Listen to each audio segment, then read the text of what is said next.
Hello and welcome back to the Everwind Chronicles. I am Doug, your dungeon master, and we are a group of friends and storytellers telling you a story through Dungeons and Dragons. As I am talking to you from my new house, which is soon to be the new studio. So we will be going back in person before too long here. Take a little bit of time to design and build everything, but we should be back in person soon, which I am thoroughly excited about.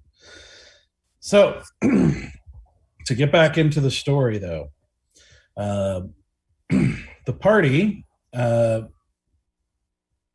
slew the necromancer Belladonna Rixa, went into the Feywild, made various friends and enemies, returned and re-entered the city, only to get caught and held in a trial of sorts called the Contest of Nobles, where a lot of their controversial actions were debated among the nobility and leaders of the city. Eventually, they were declared innocent of the or excused of the various actions they did and declared heroes for slaying the necromancer. They then have a brief meeting with the king, where they counsel the king and the high council, they all ultimately decide to send the army after the last remaining threat to the land, or so they thought, the goblins that were still causing a lot of trouble. After the meeting, Lady Inthris approaches the party and offers them a job house sitting so that they can avoid going with the army and be able to take it easy, take a break, a nice relaxing break from all their chaos and violence. And while there, they deal with some apparent assassins, apparently looking for Lady Inthris, who killed a number of their servants and soldiers. They then do a bit of shopping and some business around town, where Valen and Asura head to the central marketplace, where Valen was about to talk to Sister Kiri, and Asura was in the process of working out some new designs at the Oaken Anvil, when they were suddenly interrupted by a large explosion of sound. This large sound coming from the central marketplace with a purple flash of light. They, as they feel the vibrations going, as repeated booms echo through the area, they both head outside as people in the marketplace flee and scream in terror. They find themselves facing 10 figures on horseback, 10 elves with white skin and oily black pupilless eyes, with white hair, one of them completely bald, but most of them with white hair of various lengths, all of them dressed in black armor or robes, with feathers adorning various black feathers adorning various parts of their outfits, riding sleek, longer, more muscular horses than normal, with long, ragged manes, seemingly made out of a black mist. As black mist seems to emanate off of these beings, these elves that they've encountered. As one of them asks who can discuss, on behalf of the city, Valen steps forward as the other guards around the area nervously look to them, where the apparent head of this group, steps forward and tells them that a line has been crossed and it comes. And he then basically slaps his hand on Valen's forehead as Valen is suddenly given a vision, taken back to the mountainside that they had visited long ago, where they found the Temple of Shazran and a enormous skeleton inside. Valen watches as an enormous skeletal arm bursts out of the mountainside and pulls itself out, revealing about 100-foot tall skeleton as it starts to walk southward toward the city, as he also sees a mass of smaller, normal-sized skeletons running along at its feet. And he knows, that place is only about a day away, so it's going to be here by morning. So that is where we're going to pick things up. Oh, so the elf pulls its hand back, and Valen, your vision returns to the city marketplace with these silent figures on horseback, all staring at you with their inky black eyes. As the impact of what you just saw sinks in. This is happening right now? Yes. And I, for the sake of time, I relay everything that I just saw to Asura and Easy, because he's there. We have to start planning now. You see Sister Kiri is standing right behind you too. Listen. She's she's there. She's getting the same thing. I will talk to my contacts and talk to Greenwood. We need supplies. We need as many supplies, and we're going to need everyone. Oh, and there's no army. There's no army. Yes. We're going to need the city guard. We're going to need a lot of hands. I say that maybe we do a little things called we run, yeah? It's of skeletons, yeah, and 100 skeleton, yeah, and the army that way. I think we evacuate the city, yeah. I think that's the best decision. No, I don't know. So you would like the capital of this country to fall to skeletons? Yeah. Better than dying. Sure, but you do understand if the capital falls, you don't get to be the court wizard anymore. Sometimes you have to give up on your dreams. Sometimes,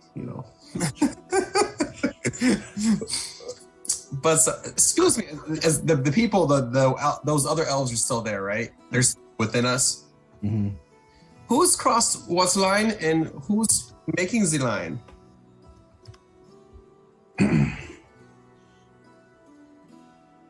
Our Queen Morin.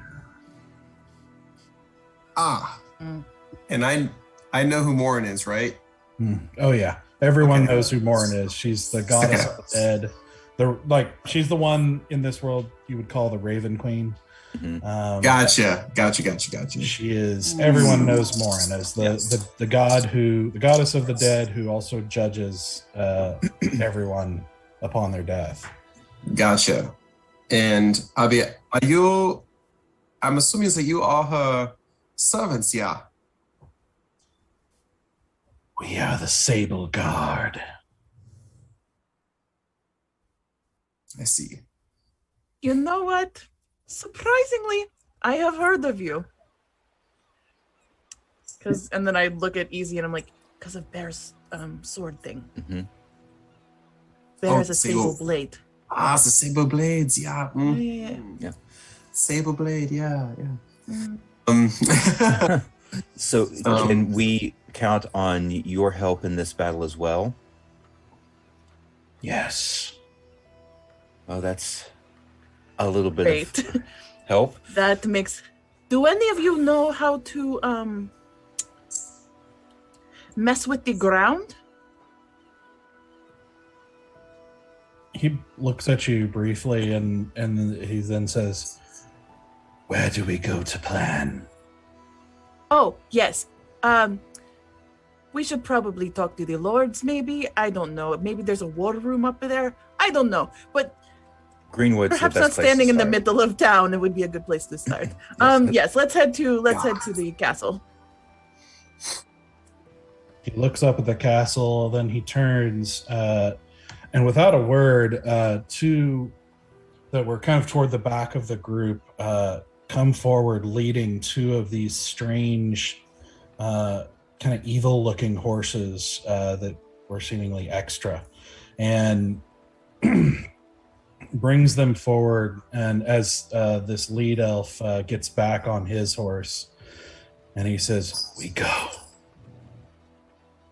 Oh, you want me to get on that?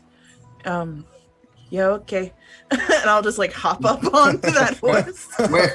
Where are we? Are we in? We're in like the town square. We're like Yeah. in the center of town near Irada's shop. Gotcha. Okay, so we need to get to. At some point during that, I would have gotten Bear, and Yeah. So you and Bear were up at the Temple of Life, kind of near the castle, and you saw these flashes of light and had decided to start walking towards that area. well, I would also pull out my book and send message to Sora, and just something is going on in the square. Are you anywhere near there? Front and center, yes. Get It 25. is chaos. And we are heading to the castle. So, see you there. Bear, And something- then in PS I say, bring everyone important. just everyone important. Bear, it looks like there's something big going on, and they need us to meet him at the castle. We may want to see if Octo can come with us. All right. Is it a fight? I don't know. The message was short, but somehow there were. Because I write to her, and when she speaks, it shows up in the book, and there's like little hearts coming up, like danger faces. I don't know. It's a little odd. Huh. Can I read it? It's private. Oh, yep, fair. Right. You're right. My bad. Okay. Well, I guess let's go get Octo then. I don't really know if that's how that book works, but in my head, if her thoughts are coming up as a written word, there's emojis. Damn it. There's emojis. I dot all my eyes with hearts. Okay, fair enough. And it's like, and it's weird because it's like a devil book basically, and so like it's all like blood red, really creepy writing that's coming up with little hearts. Yeah. So I want to tell Octo to go to the castle, but also, I guess if he could leave a message for Orjax or whoever it is to, I guess, meet us at the castle, or just either the castle or Red Feather Inn, because I would definitely like to speak with him. Okay. So you go retrieve him, and he agrees to come. As you guys start running towards the castle. As you guys back in the marketplace, as you guys mount up on the horses to go. Yeah. Sure. Yeah. Yes. Sister Carrie mounts up behind Valen, saying, Of course. I want to help. We can use all the help that we can get. And Then I'm gonna get like pull her up. I'm gonna get on the other horse and I'm gonna be like, easy, get behind me. Yep, I agree. You see the lead elf turn as 3 of the elves on horseback nod. Like they're not talking to each other that you can hear, but they seem to nod. As the one that's bald with robes on, also leads his mount forward beside the lead elf, and he turns to you guys and says, "Hold on." As you watch as the horses that you're on, as well as the horses they're on, all 4 of them suddenly you see these great shadow like wings burst out of the horses, and with this enormous jerk forward that takes all of your might to hold on, you suddenly launch into the air as these 4 horses just move at crazy speeds. Just dashing across the city rooftops as you hear like exclamations of people below as they watch these shadowy horses bearing these crazy figures dart towards the castle. You watch as they approach, and you see that the guards on the walls that with bows and arrows. You see the one who's bald. As you guys are approaching, as they're like exclaiming, starting to get bows ready, you see the one who's bald reach a hand out and wave his hand, and you just see them all fall asleep. As the 4 horses like slam in, like somehow gracefully but abruptly in the middle of the courtyard, like spraying this sort of shadowy mist everywhere as they land. And you are in the courtyard. A string of infernal expletives. Just a string of them. And I immediately hop off that horse as soon as we land. There's like a huge smile stuck on my face. I'm just like... Baron Stoic and Octo, you see this you see this happen right as you're walking through the gates into the castle courtyard. You see these 4 horses come out of nowhere and slam into the ground in the middle of the courtyard before you. As you now see for the first time these strange elves with this black mist coming off of them slide off their mounts and gracefully as they go to follow Valen and the group as the 3 of them and Kiri dismount. Well, I guess we found it. Yeah.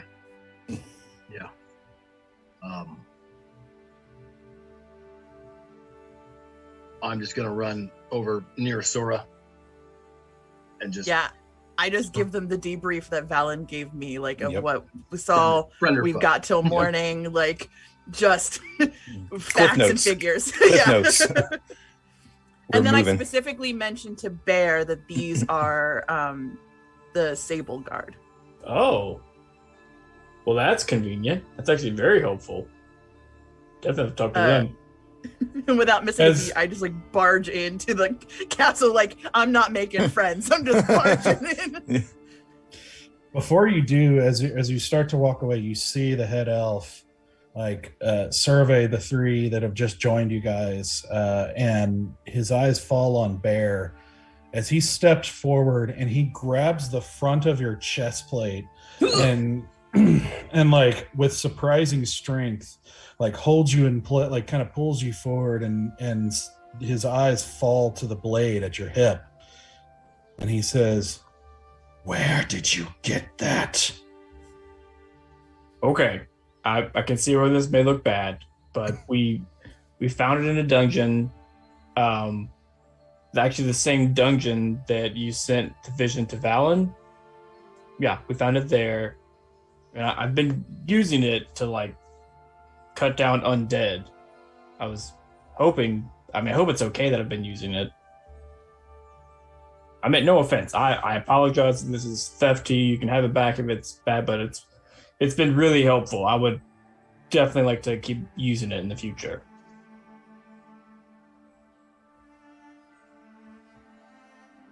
He pulls you forward closer as you feel this sort of like strange kind of cold emanating off of him.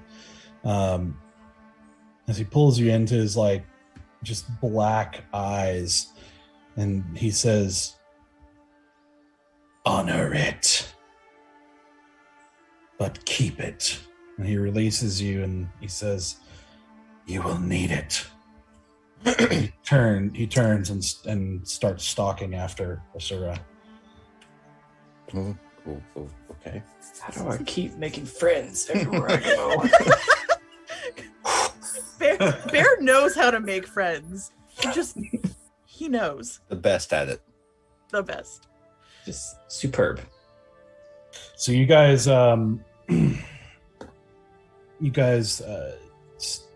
make your way into the castle. Thankfully, your now newfound celebrity speeding up the process as the guards who see you and recognize you step aside, despite strange looks at the two elves accompanying you. As you make your way forward, you eventually make your way to the throne room, where enter into the room where you see about half as many nobles now kind of gathered and talking. As you can see, three chairs have, very nice kind of ornate high back chairs have been set up in front of the stairs leading up to the throne, where you can see the High Council has been kind of handling business, apparently, as the king is gone. And there you see the three members of the High Council, including Lord Greenwood, gathered as they're talking to somebody who's apparently making a case. And all conversation stops as you guys enter in and see this very strange display. Sorry for interrupting, but we do have an emergency. And I think whatever you were talking about is not going to be very important right now.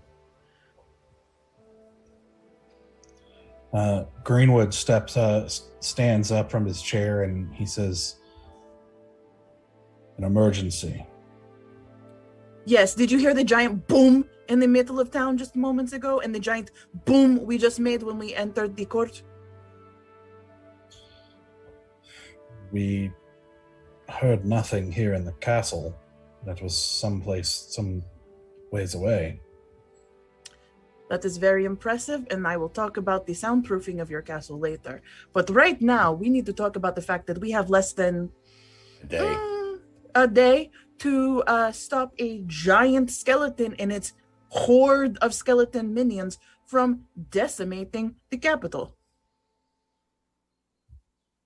You hear, as you say this, you hear a wave of exclamations and mumbles and talking from the nobles around you.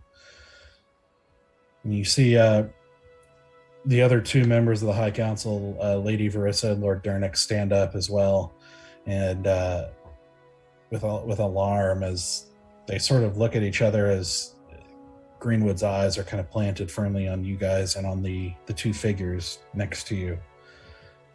Does anyone look not surprised by what I've just said? Make an insight check. Okay. I'm going to use my new Asura dice. Hey, first rolls with them. What am I rolling? Insight. All right, well, I rolled an 18, and that is +1, so that is a 19 on my very first roll. Nice. Thank you. 19, you said? 19. Okay. Let's see. Of the High Council, it's like Greenwood's harder to read because he's always so stoic. He is very kind of straight-faced and calm, no matter what's happening. But he does seem disturbed for what little he shows. The other two look very clearly disturbed. As far as the crowd goes, of the faces you recognize, they seem pretty disturbed and whatnot. Other faces you're not sure, like, because you don't really necessarily know how to read everyone. No one looks like happy or like, oh yeah, knew this was coming. That sort of thing. Okay. But just no one has an expression that seems like atypical of like a general wash of emotion, like the general wash that would probably happen in a moment of like, oh shit, something we weren't expecting is happening. No, I mean, there are a few that are kind of more stoic, kind of like Greenwood, but not anything that jumps out at you, no. Okay, and it doesn't look like anyone's already scheming either. Like, no one looks like they're already getting like wheels in motion. Not in the way of like, we need to protect the city. Like, how do I exploit this moment? That's really hard to tell from this. Like, there's obviously a lot of talking, and this kind of event is obviously going to set people thinking about all kinds of things. So that's really hard to tell. Okay, all right. But as you're sort of looking, Lord Greenwood says, "Give us the court now." As he says to the, he says as the nobles start to file out with a lot of continued talks and mumbles. He says, he turns to one of the guards nearby and he says, "Summon Colonel Oak. I can see Octo's here." And let's see, who else would he say? Anyone who's important. Yeah. Anyone who is mildly important here. Summon Sir Anselin. Ooh, Oh, we got the something sir. new. The guard nods and rushes off in a rush. As the nobles finish filing out, except for you guys, the High Council Octo, the two elves, and Sister Kiri.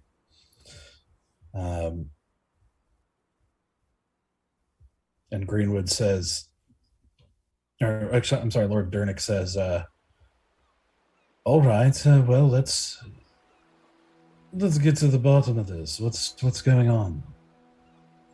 I look to Valen and the elves. Yes, well, these motion back to the elves. They showed up in the middle of town and of the town square, and gave me a vision of a giant skeleton, 100 feet tall, rising out of a mountain about a day away from here, and then it was surrounded by a horde of skeletal, I don't know, minions or whatever, and I got the distinct impression they were heading this way.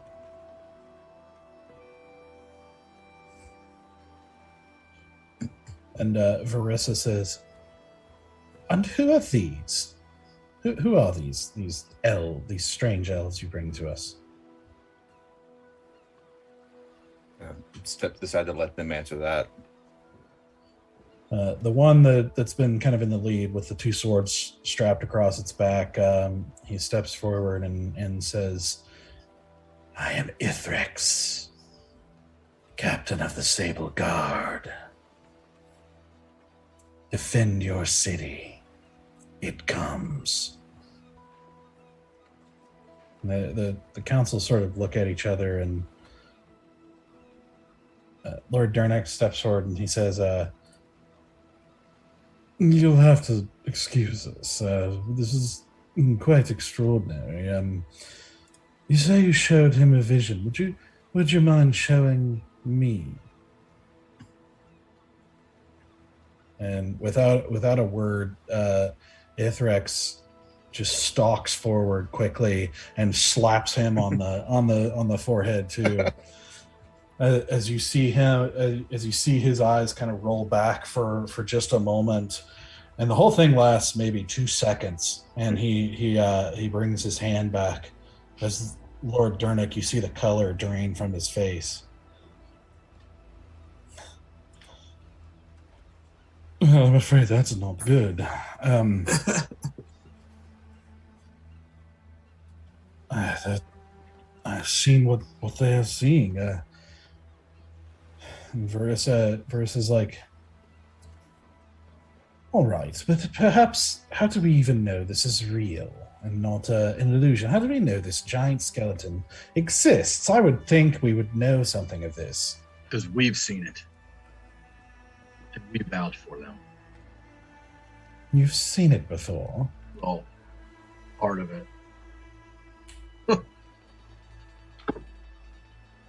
What do you mean?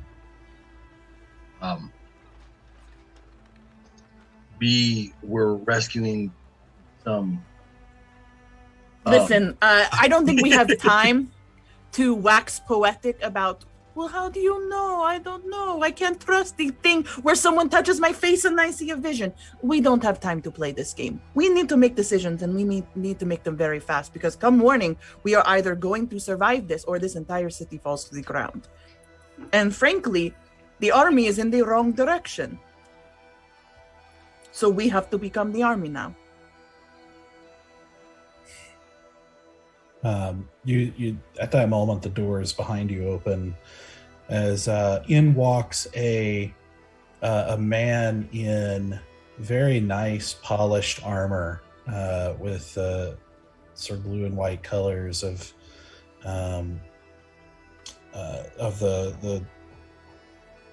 the city, but the uniform is different, and you can see emblazoned on his chest is a symbol of Chaldron, with where the symbol is sort of like in a chalice, within the symbol. You see this man with like kind of a chiseled jawline and sort of kind of wavy blonde hair. Of course. As he steps forward with sword at his hip and everything, and he steps forward past the group and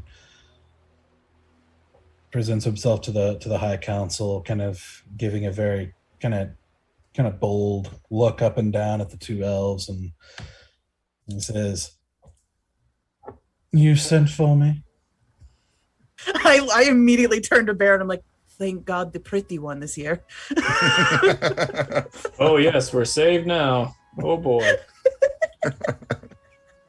He turns with a sort of raised eyebrow and he says, "Well, thank you." Roll my eyes. Well, perhaps I should do the saving, because apparently, wait, my memory is not what it used to be.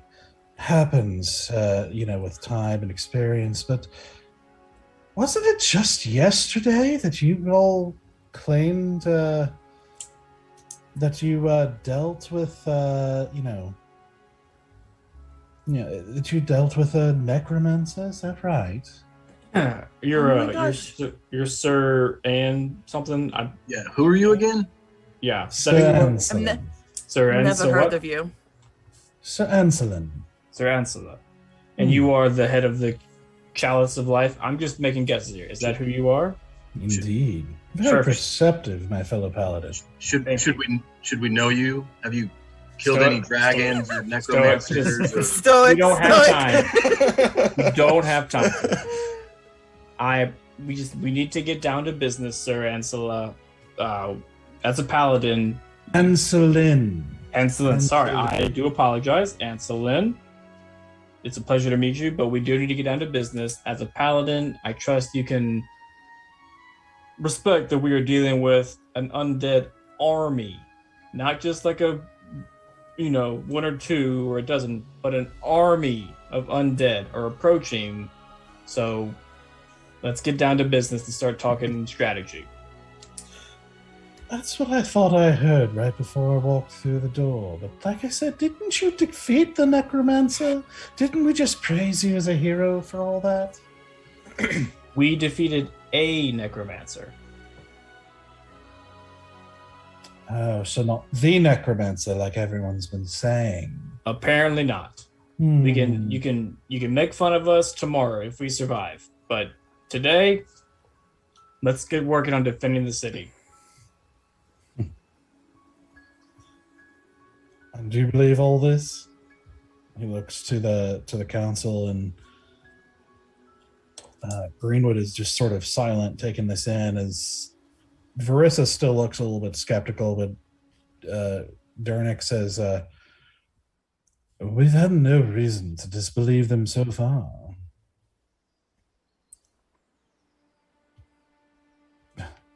And this knight, this Sir Anselin, he sort of like looks over you guys and says, "Well, that's okay. Maybe the Chalice of Life can finish the job for you." Go for it. If that's what you need to hear. You can have the credit. If this city is saved by the day, praise be the Chalice of Life. Oh, how generous of you. So, what's the plan then for this sudden army out of nowhere? Well, you know as much as we do.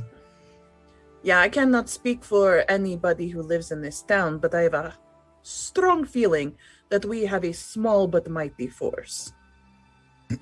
So we are going to have to be smart, not strong here. Do you think you can do that?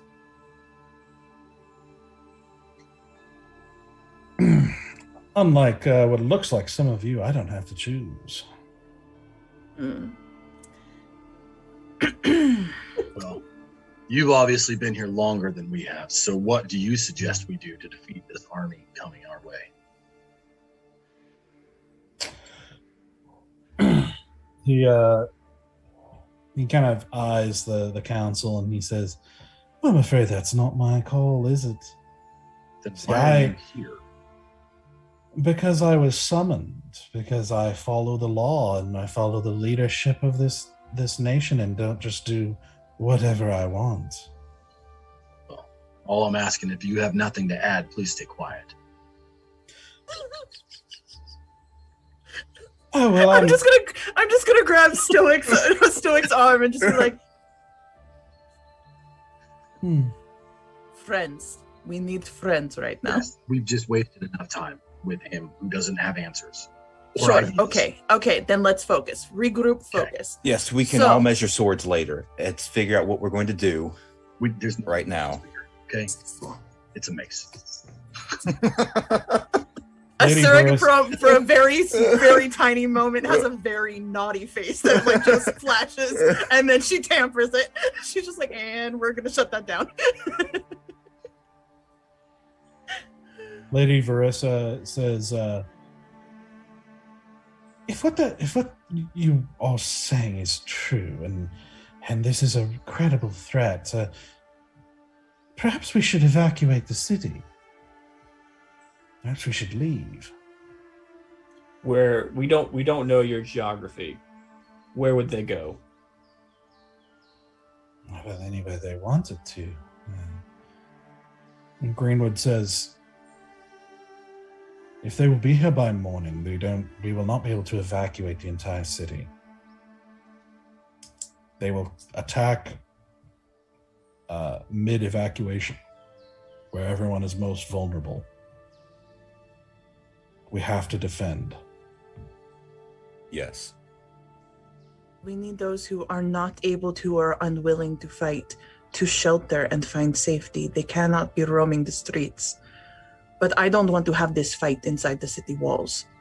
We need to be outside the city to defend the walls. How tall is their walls? Yeah? How tall is they?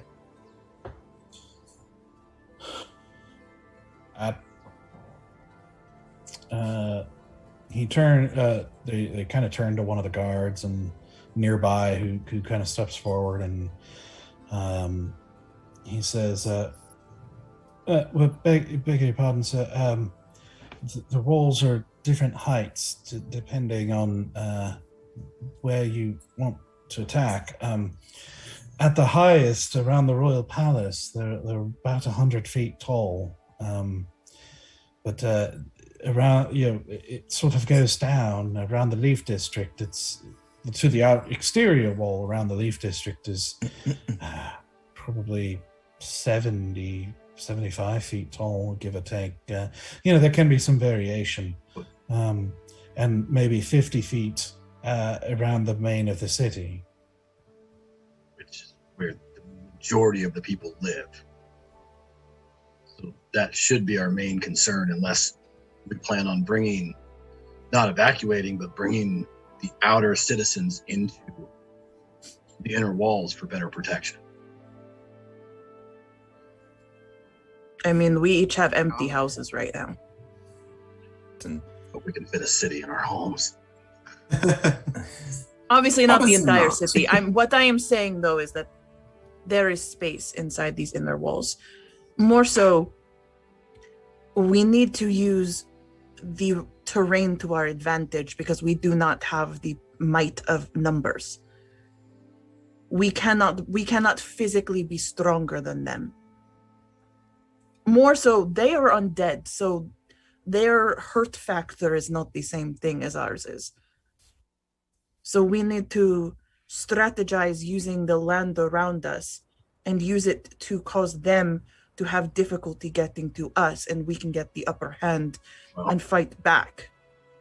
If we draw back the citizens to, say, the Leaf District, we could use the outer part of the city to kind of bottleneck and set defenses that way. I just don't want to let them get all the way inside the city walls. Once they breach the city, it is destruction. Yeah, but with a small force, we're going to need to bottleneck them in some sort of way, I would think. Sure, but I think we can still use the terrain to our advantage and make it nearly impossible for these skeletons to travel any other direction. We can, if anyone knows how to bolster up the realm around us, we can basically create some sort of situation. Turn to Greenwood and go, do we, or anybody on the council, do we have catapults or trebuchets or anything like that that could be of use? We'll have to consult with Colonel Oak when he arrives. You'll have a better picture of that. He should be here shortly. And Sir Anselin says, so, let me get this straight. And while you're trying to mount defenses and trying to organize your best defense, your grand plan is to try and move 20,000 people crammed into the Leaf District while trying to organize the city in defense. Well, then let's hear your thoughts and feelings on this, because I would also like to point out we are the only ones offering suggestions here. Well, I also know when not to offer bad ideas. We should just leave them out there? Greenwood says, it's not a pleasant thought, but he has a point. It's going to take a long time and a lot of chaos to try to move the entire city into such a small area. It would hinder any of our efforts to mount a defense. It's best if they return home and barricade the doors as best they can. Then if that is the case, one, I don't know how you're going to keep an entire city to stay calm and indoors. And if you can manage that, then we cannot use the city as the bottleneck. That is guaranteeing we are going to have casualties in this city. Because we're going to say, you know what? We're just going to let the entire lower region of this city be available for slaughter because we need it for these small confined spaces. I've seen what happens when people use city walls like this. Doug, remind me, the mountain that this thing's coming from is towards the north. So, like, if it were coming down, it would basically be coming up to the back end of the castle, like that area of the wall. If it comes straight, almost straight to it. So, looking at the, you know what? In fact, if you want, we don't have Give us a map. Yeah, we don't have to show on the battle map, but we could if we want. It's up to you. That makes me so nervous. If you're looking at that the entire 20, city is the battle map. That's awesome. Well, I just have the map of okay one pulled up. You know, why don't we, Anthony, if you don't mind showing the map on the battle map here, just so the viewers can see what we're looking at. So we've got farmlands and we've got rivers. Yeah, so basically so right here is the north wall. So you can see the north, you don't know exactly where and then, you know, what direction of the north it's coming from exactly. So depending on if it tried to cross the river, it could hit the Barrel district over here. It could, there's a little piece here that's still part of the kind of normal houses. This is the wall that divides the Leaf district from the rest of the city. So it could go straight into the Leaf district. It could also, you know, try to get up the higher wall to the palace. And of course, all these other, you know, these ancillary buildings are the shambles, that large collection of shacks and, you know, roughshod buildings that kind of make up the kind of poor areas outside the town. Yes, there is some farmland over here and fewer shambles. So if it comes over here, it'd have a little bit clearer area straight in to the city. And that's what you're looking at to the north there. If I am a defender of this realm, I am a defender of all of its realms. We are not letting people who live in shambles become collateral damage. We are not going to let vital farmlands become collateral damage. We are defending the realm.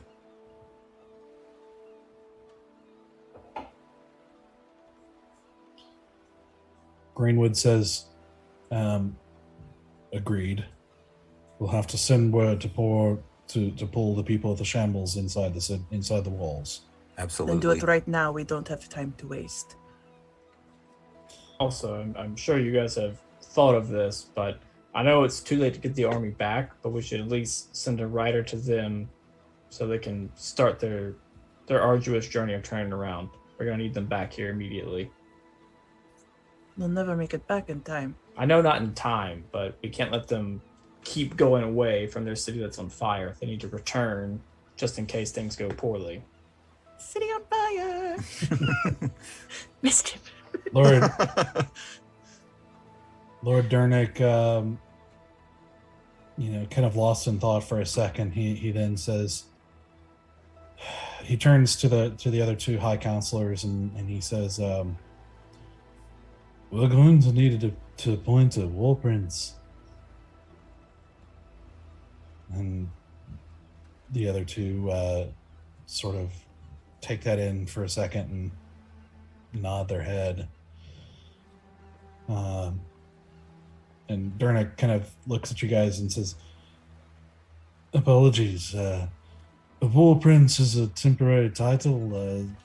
In the absence of the throne, a war prince is given authority, it's sort of a martial law sort of role, to make ready the defenses of the city in a crisis.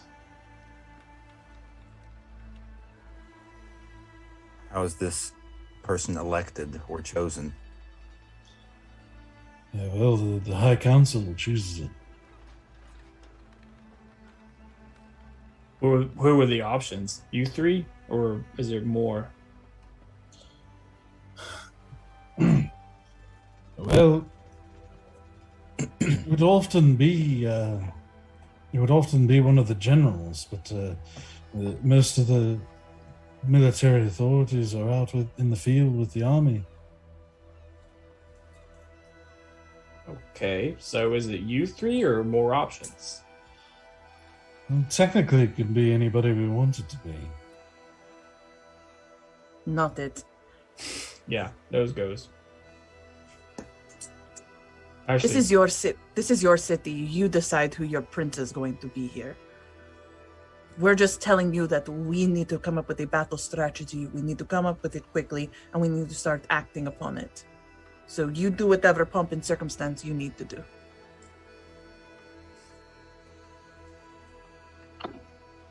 Octo, you've seen awful quiet during this conversation.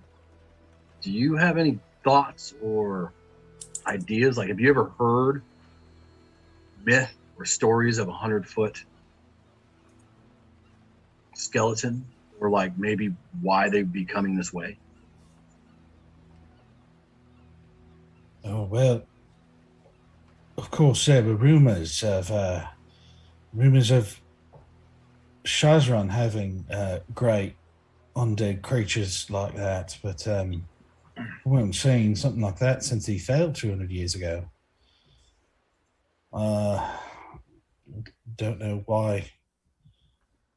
If you slew the necromancer, I'm not sure what this thing is, what's causing this thing to rise up now and attack, but it's most disturbing. Also disturbing that I've already sent a lot of our clerics with the army all back to their temples. Now, the crisis was supposed to be over, so what we have left is, apprentices and volunteers. Oh, jeez. Well, they're going to have to buck up real fast. You said that Shazran had creatures like this 200 years ago. Are there historical records of the battles? Like, has anyone fought this before? Well, I'm sure there are.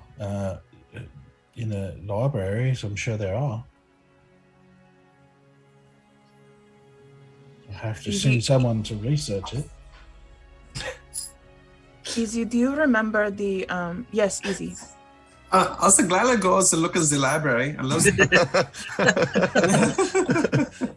Easy, do you remember the decorations, the symbols that were all over the skull? We say Rooms. loud. The giant skull, all the symbols.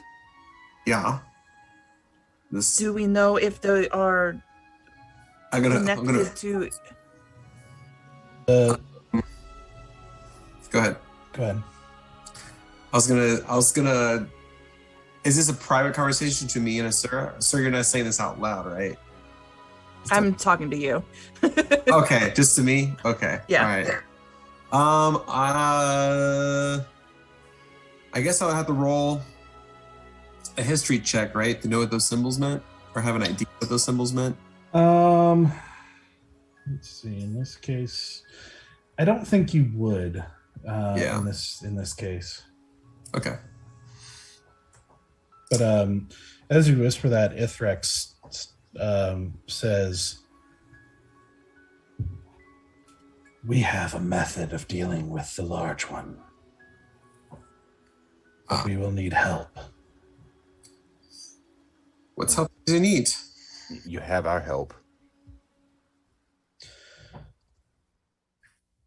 The magic used to raise this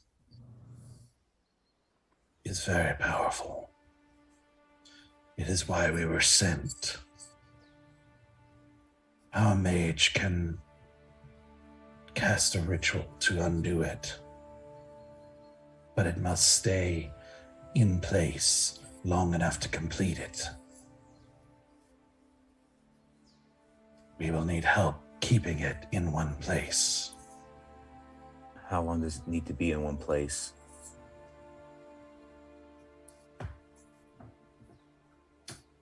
It depends. If he is well protected, not long.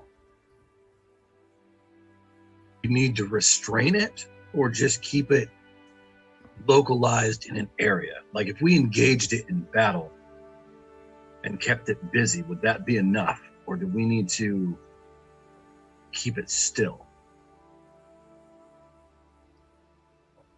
It does not have to stop moving, but it must stay in place.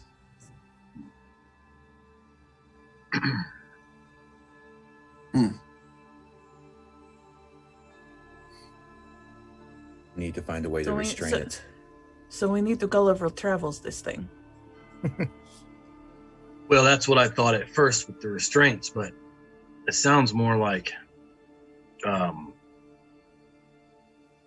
Swiss Family Robinson. Get a tiger hole. Tiger hole. I love that both of us went to the old books and we were both like, yeah, you know that strategy. Yeah. These strange stories that you speak of, I This Who are is these Swiss family people? It's an ancient desert story. If you can damage it, it will also make it weaker, and the ritual will work faster.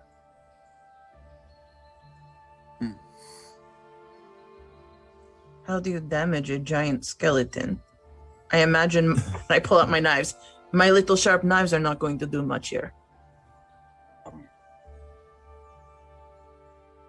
Octo, how much holy oil do you think you have at the temple?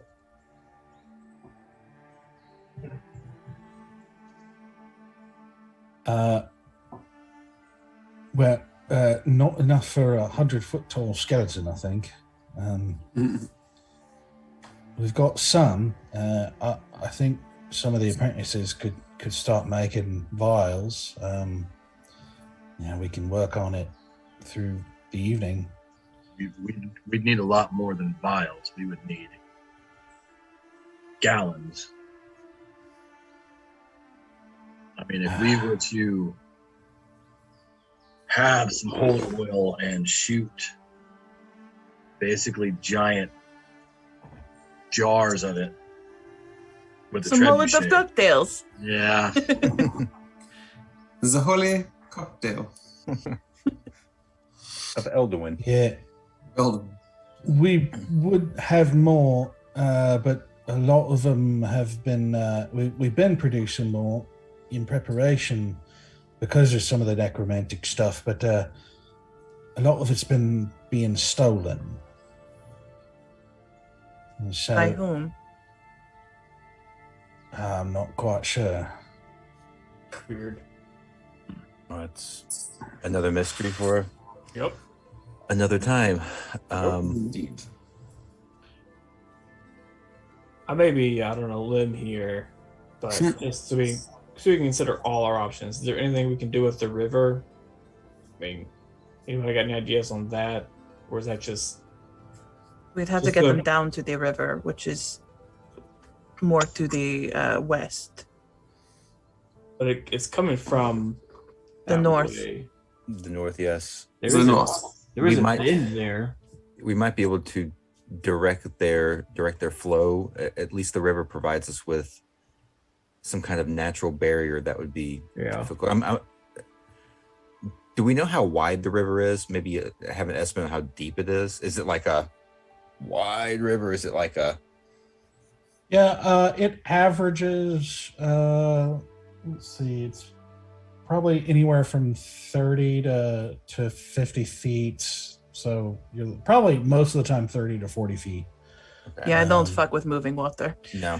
Yeah, it's it's a Or high decent amount places. deep. I mean, barges do kind of stop at like ports in the shambles, at the north and south end, like river barges, that sort of thing. So there's, it's decently deep.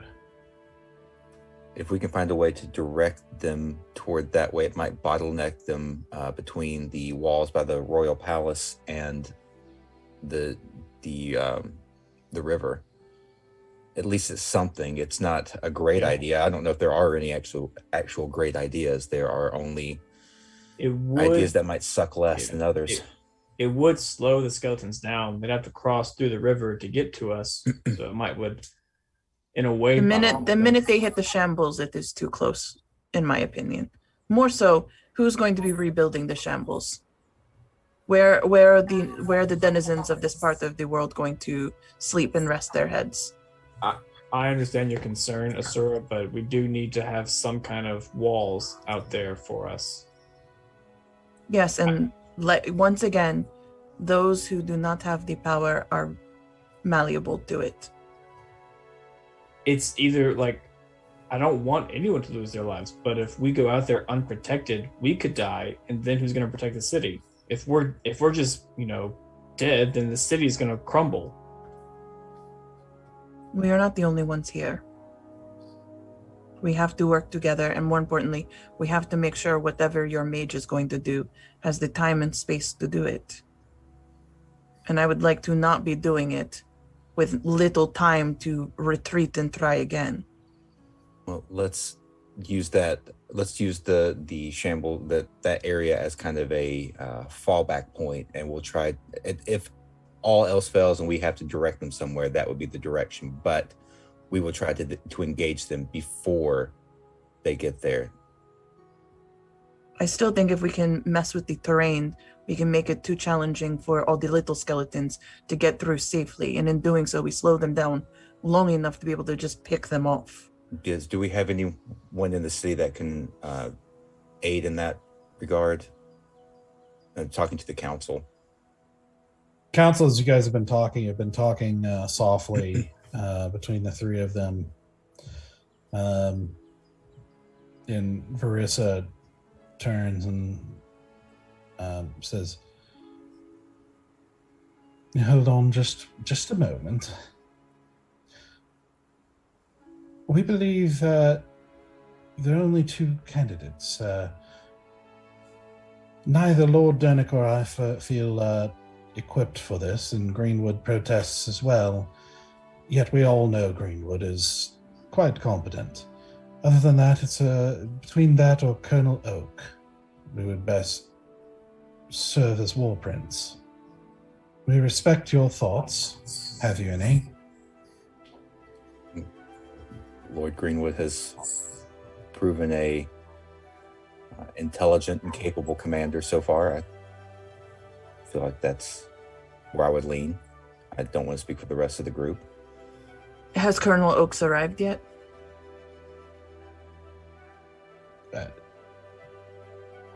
He hasn't yet, no. Well, I won't make a decision for a man who isn't here to speak for himself.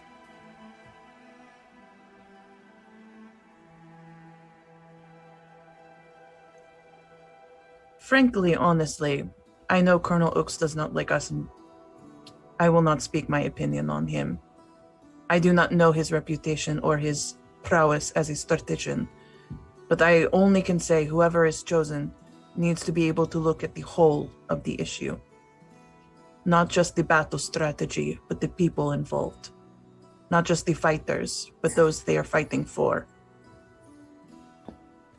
So whoever best fits that bill is the one I will follow into battle.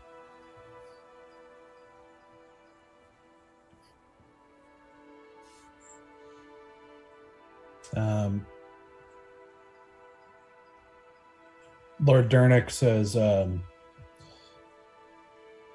"Colonel Oak has served our city for a long time, faithfully.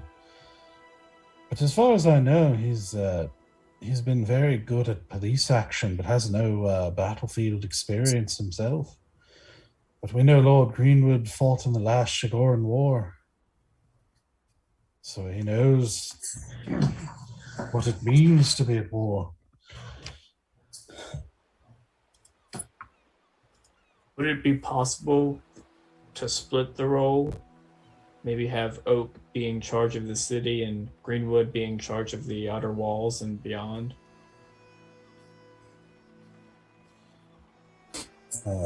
Not without a change of the law. That's best to have a single point of authority. Makes sense. Lord Greenwood, would you accept this role? You see Lord Greenwood just sort of like look down for a long moment. You see him kind of close his eyes and draw in a deep breath. If that's what the city requires. Can I insight check him? Sure. While you're doing that, I'm just going to ask him a question. You said you fought in the last Shiggoth Wars. For what were you fighting? Shigorn and Karandia have often gone to war over a variety of things. Shigorn wants to expand. Shiggoth wants to expand and wants to expand its land and power and influence and resources, we'll say. So Human Karandia, resources? At times, yes. What is your opinion on Shiggoth's view of human resources? I think it's outlawed here for a reason. Find the practice detestable.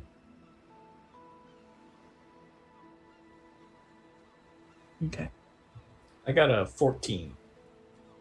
I rolled a 21.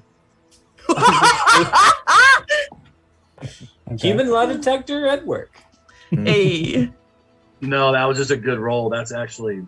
Yeah, he doesn't have lowered. that skill anymore. Now I'm the liar. You're the chosen one. He seems not excited about the prospect, but dutiful. Kind of what you've seen all along is sort of this sense of duty that sort of he's very serious, very to business, and will do what he has to do. But that deep breath seemed like a preparation for doing his duty kind of thing. Like, No hint of acting. if this is what I have to do. Because No hint of what? of acting. Not that you can tell. Okay. This could have been like a serious long con. I know. I just don't trust anyone. I Like, don't trust anyone. I trust Especially him. anybody. I don't trust law. As a child of chaos, I do not trust law. Yeah, I trust him, but like pieces have been moving, and he's just kind of been like ding, ding. Uh-huh. Yeah. So It's very convenient. gotta break check every once in a while.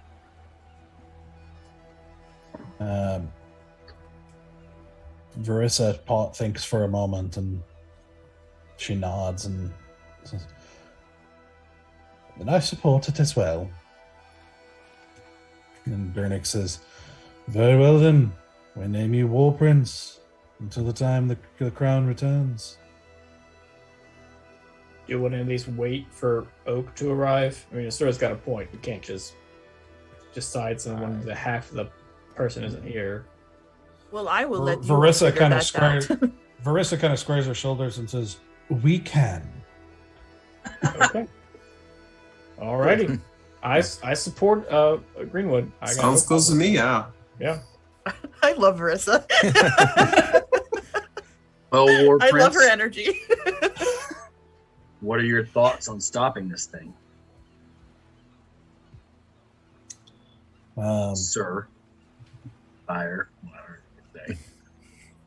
I don't know how to address a War Prince. You're a war prince in this. Dernick kind of says, "His normal title of Lord will do."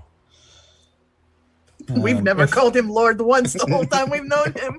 We just call him Greenwood. Do we know his first name? Have we figured that out yet? We've heard it. Yeah, you heard it We've heard once. We've heard it like one time. Yeah. What is KOTOR. KOTOR. KOTOR? KOTOR, that's right. What about Darth KOTOR? No, it's, Nope. it's Lord War Prince. Oh, Lord What they War said. Prince. Yeah. I They like said Lord his War normal Prince a title lot. of Lord will be fine. Assistant So to Lord the War regional manager. Just into the regional crown. Yep. Yeah. As Dernick says that, the door opens again, and Colonel Oak appears with the guard escort, who ducks back out. Greenwood quickly fills him in on what's happening and that his new just appointed title. And Oak just sort of takes it in, kind of shoots you guys a not friendly look, and I don't make any decisions. And Greenwood says, "We will need to. I want you to send men immediately to start bringing people in from the shambles. Send riders out to the countryside as well, especially to the north. We need people to start leaving farms and get warning so they can begin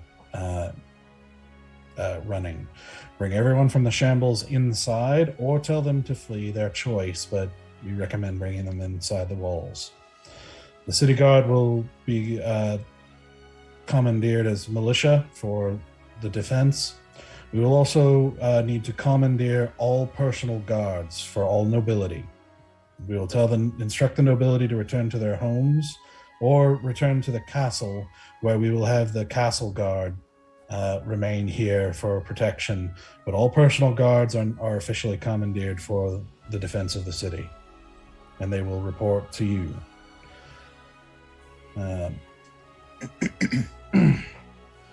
Colonel Oak, how many defensive siege weapons do we have? Colonel Oak thinks for a second, and he says, "We have about a dozen throughout the city, mounted around the city walls. To the north,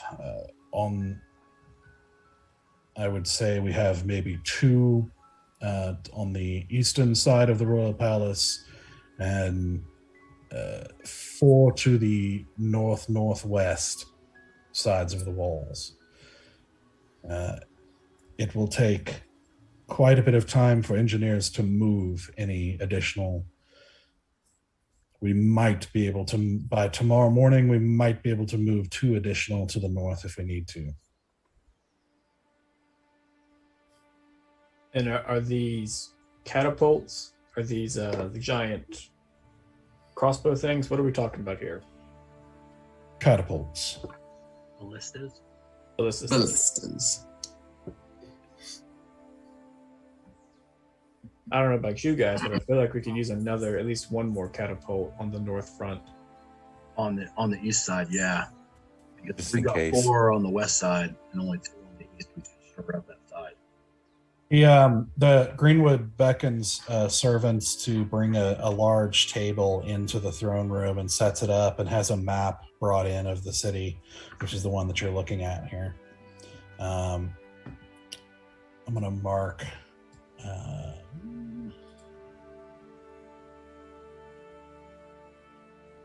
give me a second here. I'm just gonna say, while this conversation starts to happen with like strategy and like getting people and things in places, Sura is just gonna dip. She's Just leaves. yeah, I'm just dipping. Are you stealthing out, or are you doing this in front of your Yeah, friend? I'm stealthing out. Okay. You better roll a stealth check, because like we're all. I will. standing here. Because I also now have the boots of Elvenkind, so I get to roll with advantage. Oh, jeez. Yeah, she's stacked now with the stealth. I warn you, I have a perception adder of -1.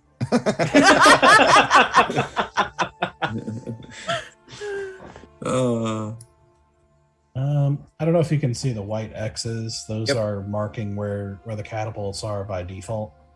At least on around the kind of northern half.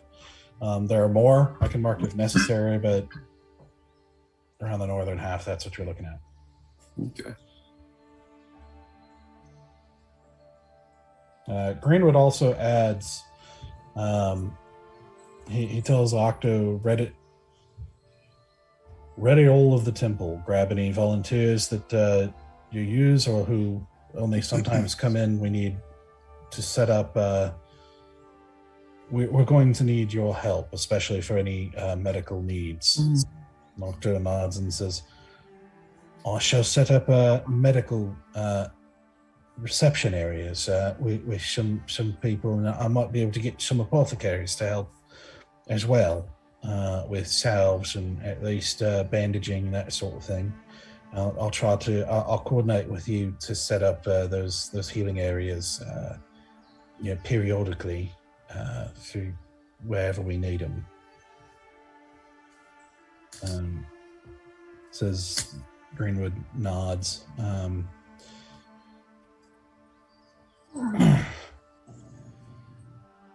What does the terrain look like beyond the wall, beyond the farmland and up further north? So most of the area, besides small patches of woods or groves, or individual trees here and there, most of it is kind of flatter, kind of grassland. Okay. At least for quite a ways. Probably a couple of miles, maybe 3 miles to the north, you'll hit a forest again. But, in the city, and they kind of explain around the city has been kept clear, for visuals and for not giving shelter, hiding or anything like that for sieges and that sort of thing.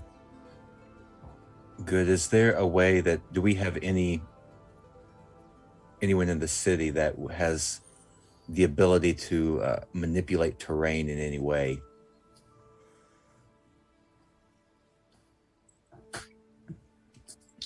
I am not sure. That is very powerful magic. It is. I imagine Felduna could manipulate small pieces, perhaps, a few feet, but where I don't believe she has the kind of power that would affect a being this size. What do you have in mind? Well, I was hoping to either dig trenches or lay some kind of trap to hopefully direct the monster toward, because we need to keep it stationary for a certain amount of time.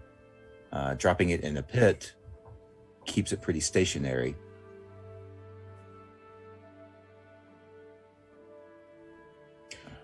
We can round up workers. I don't know how deep we'll be able to make any trenches or how long within a day. Yes, it would need to be at least 100 feet deep, more than that really, to have any kind of impact.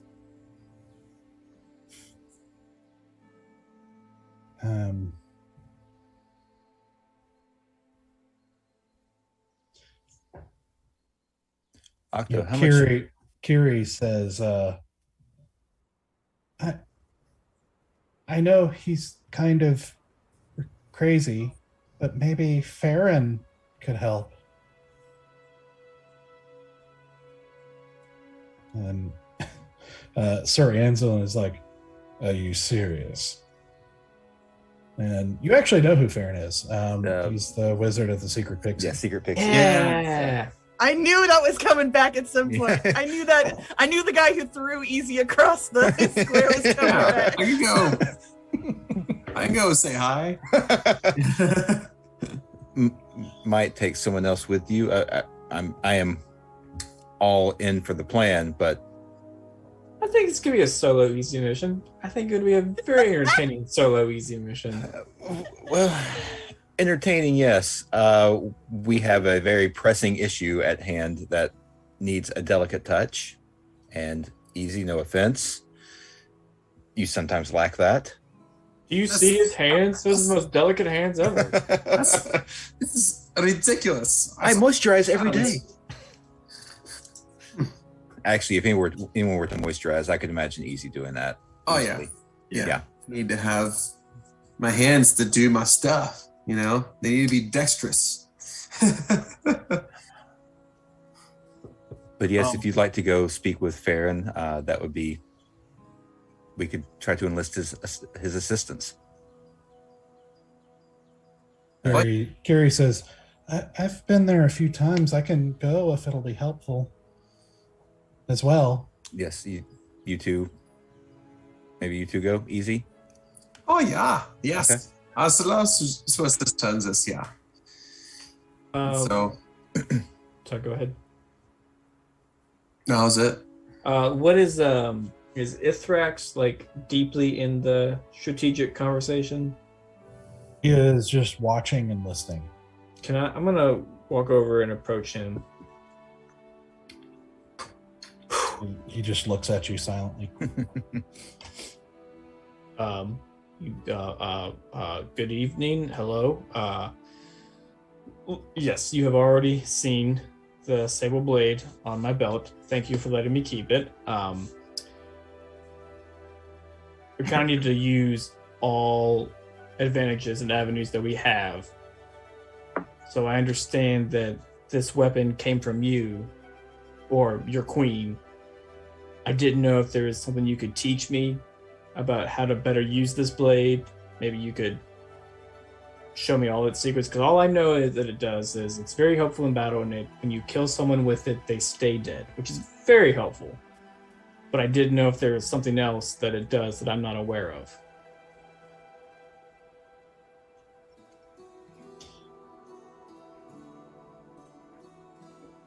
If you were a sable god, yes.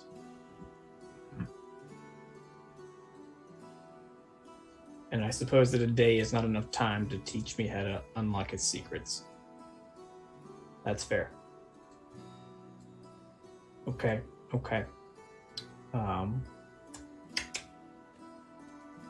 Well, I guess thank you for helping us. Is there anything that we can do to make you better acquainted around here? I don't know.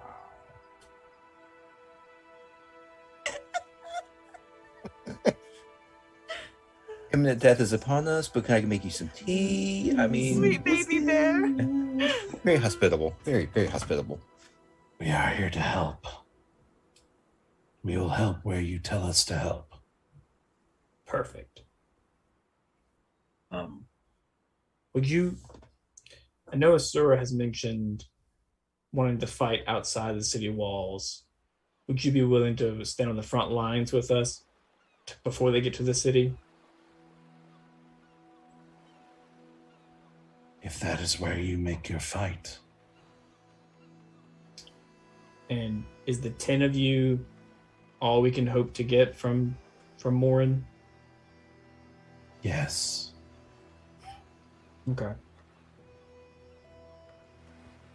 Okay. Well, thank you. Yeah, appreciate your help. I'll walk up to where Bear is talking and join the conversation, and I noticed your horses aren't quite normal. How strong are they? How strong do you need them to be? Strong enough to pull a chain? What sort of chain? Well, I was going to speak to Colonel Oak and see what length of chain we have. But if we could find a way, I mean, I've seen hunters set tripwires, but they just use rope. I don't think rope would work with a 100-foot skeleton. But if we could find a way to entangle his legs, I would think chain would be the only thing strong enough. If your horses were able to pull a good length of chain and wrap behind him, it may bring it down, at least for a little bit. He turns and looks to the bald elf standing at his side for a moment, kind of wordlessly, and he says, If the chain is not too large, we can.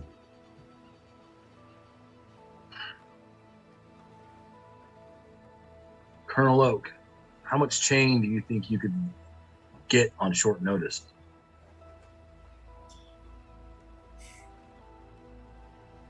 We'll have to send runners to the blacksmiths in town, and we'll have to utilize them to join a chain. What is this for? Hopefully to slow down that skeleton long enough for them to perform their spell.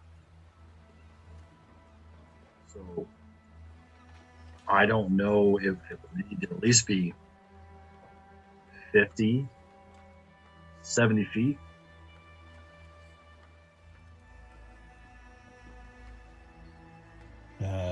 He calls a guard over and says, basically instructs them to go start,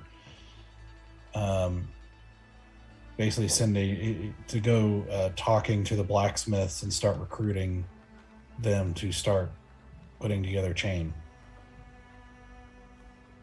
Kind of describing, thickness and that sort of thing, trying to balance, because you're going to have to balance weight it, not, length. Yeah, you're going to have to balance it not being too big or thick that they can't manage it. And not so thin that it's useless. You have to just try it and see how it works. You also don't have any idea how strong this thing is. So. No, I don't, but it's worth a shot. Absolutely. So he dispatches guards to go start getting blacksmiths to do that. I turn to Stoic. Let's say, do you want to stick around here for the strategic meeting?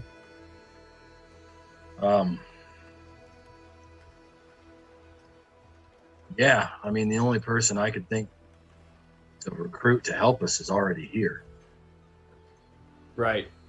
Yeah, I was going to go back to Palessa, get as many potions as I can buy, and then I do really want to find my friend. He would be helpful tomorrow. So I was going to go back to the Temple of Life, just see if I can wait as long as I can for him to show up.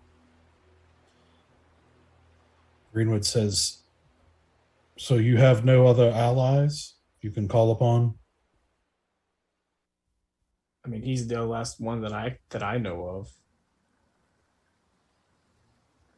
If there is someone else if there is someone in the city you want me to talk to, I will gladly go and talk to him. I just, on such short notice, I don't know who else we can talk to.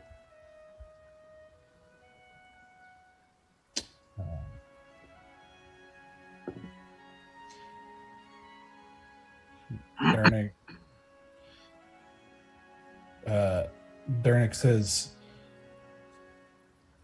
I hate to say it, but there is another set of people we could try to call on if we want to. People who have vested interest in this city's survival. And who is that? Greenwood kind of gives him a look and says, I would rather not involve them if we have any choice. And Veressa says, do we have a choice? Look what's upon us. We could use every sword or dagger that we can get.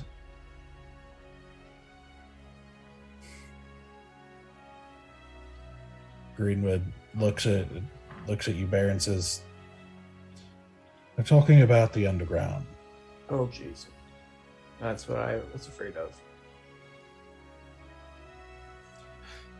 The I don't know if anyone's noticed yet, but Asura's not here.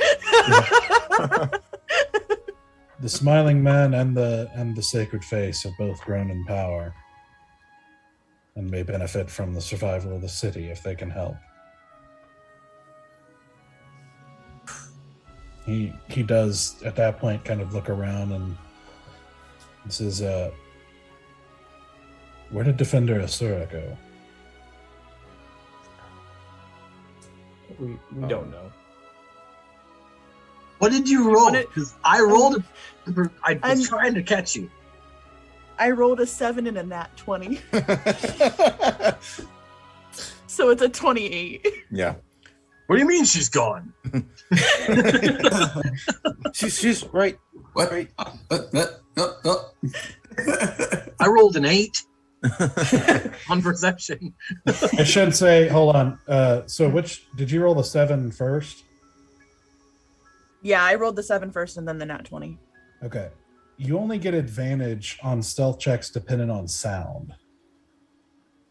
I don't understand what that means. Oh. So the boots are basically affecting sound. Like they help you move silently. So if it's a stealth check dependent on being quiet, like say sneaking behind somebody and hoping not to make a noise that gives you away and draws their attention, that's different than like a visual departure, like visual stealth.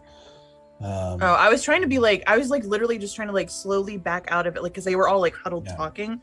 I was just trying to slowly back up and then like literally like just like that's not no one heard me. Exclusively dependent on sound. So that's gonna be a 7+. All it said was the A was all I got was an advantage. Then it'd be 7 + 8, so that would be 15. Still beats me. I didn't notice a read. Balance too focused on all of this stuff to even think about rolling. It's lower than I thought. I thought it was a 9. It's a 6. So I rolled a 5. Nope. I rolled a 9. I think my passive is 11. Yeah, mine's not all that great either. I think it's like a 12. Oh. Yep, Greenwood 12. says, if I'm not mistaken, some of you have had encounters with the shadier parts of the world. Unfortunately. I will leave it to you to judge whether to contact them or not. That feels like a break glass in case of emergency kind of situation.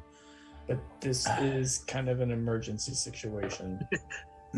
I don't know if it is yet.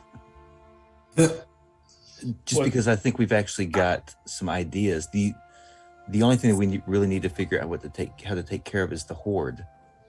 I feel like we have ideas for the giant. Yeah, but how can we take down the giant when we have 1,000 skeletons trying to tear our eyes out? And that's why we need to figure out what to do with the horde. Right, so more boots on the ground with daggers and swords could help with that. There might be other ways. I'm trying to think of ways that we can affect the terrain without actually having to magically or otherwise dig. That might drive the skeletons away. Oh, you can turn undead, right? And I look at Stoic real quick, but then like change my mind, right? Greenwood. I meant to say Octo. You can turn undead, can't you?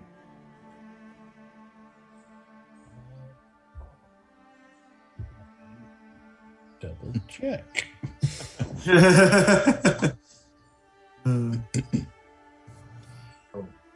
Valen, I was gonna bring up the chain idea. Originally, I was gonna ask them what type of ammunition they use with their catapults. Mm-hmm.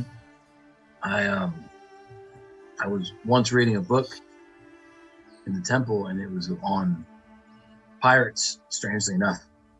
And they used to use these, I don't know what they were called, but they were like 3 cannonballs with lengths of chain connecting them.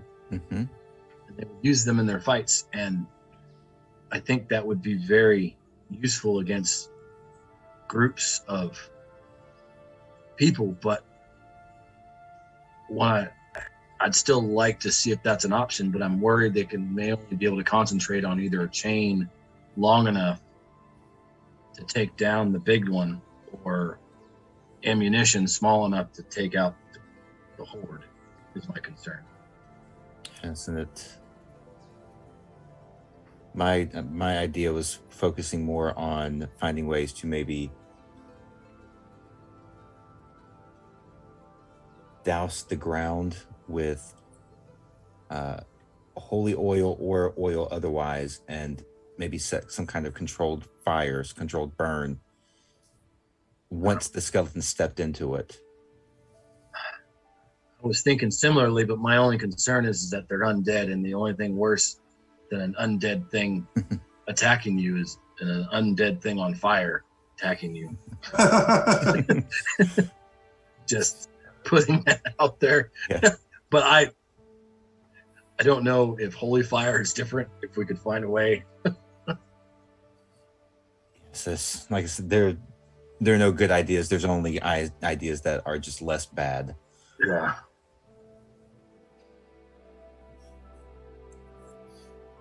Yep.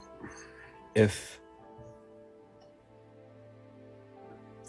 the underground is the option that we have to pursue, then we pursue it. Because I do agree, they do need. It's almost an oddly symbiotic relationship where they need society, and society kind of needs them in a way.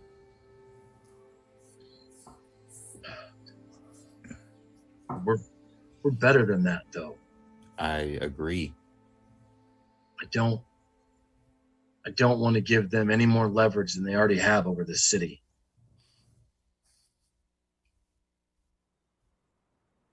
That's my only concern.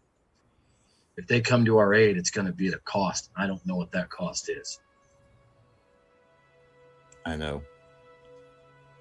That's why I'd like to save them as a backup option more than anything. But when we're in the thick of it, there aren't going to really be any more backup options. I say, when do we decide it's too late? Yes. Yeah. I understand this is not an easy thing. I'm not thrilled about talking to them either. I just think that it might be worth it to at least start the conversation and to see where they're at. I think we need all of us to make this decision. And I start to walk away while pulling out my book. Where did you go? Where did you go? All you get is be back soon.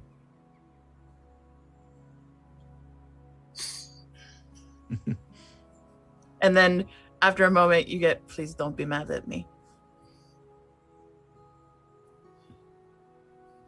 You relay this, Stoic?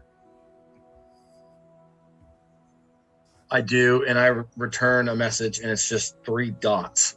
I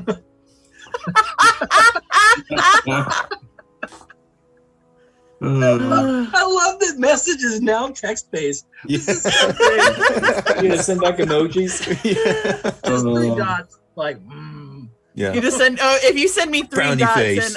then I send you back like the oh crap, that does give you an opportunity to return. yeah, I just send you back this one. Okay.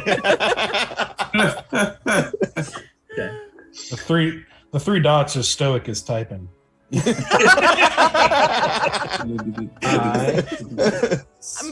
waiting for the day when you just send me a red at.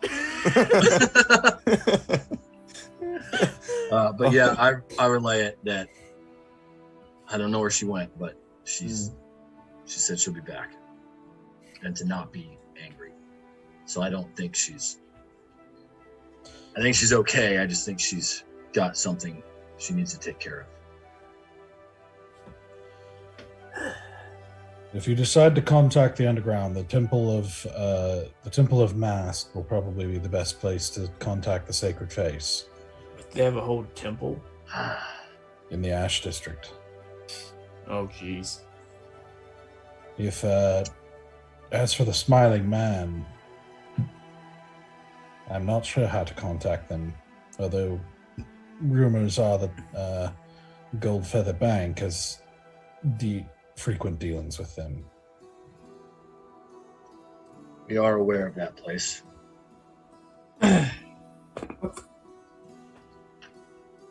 Well, should I at least go to the temple? I mean, if it's a temple, I assume they have clerics or paladins of some kind, or not that kind of temple. I say,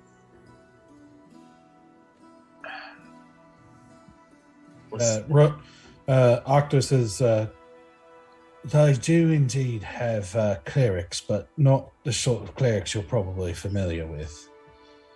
Gotcha. More sort of deception and trickery are their specialty.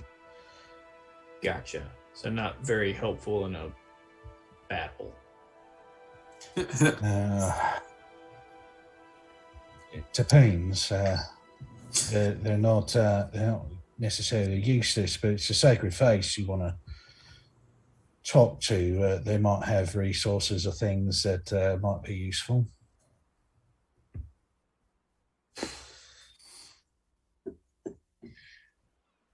well, I don't condone any of it, but at the same time, how much holy oil do you think has gone missing, Octo?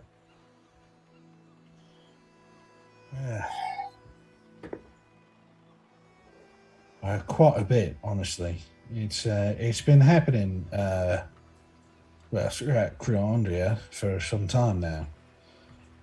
As priests have been making more's been stolen. There has been reports of people selling holy water, quite a bit more expensive. But I'm not sure how that system works or if they're related or not. If nothing else, I wouldn't mind asking them a few questions. Whether it be for help or where all of our holy oil has gone, because in this fight, I think we're going to need it.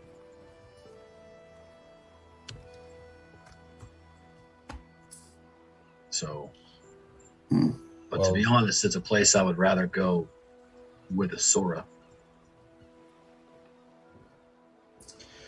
I give you, Greenwood says, because of the time and because of the circumstances, of course they will ask for a price, and I will grant it to you. I will grant you power to negotiate on behalf of the crown within reason.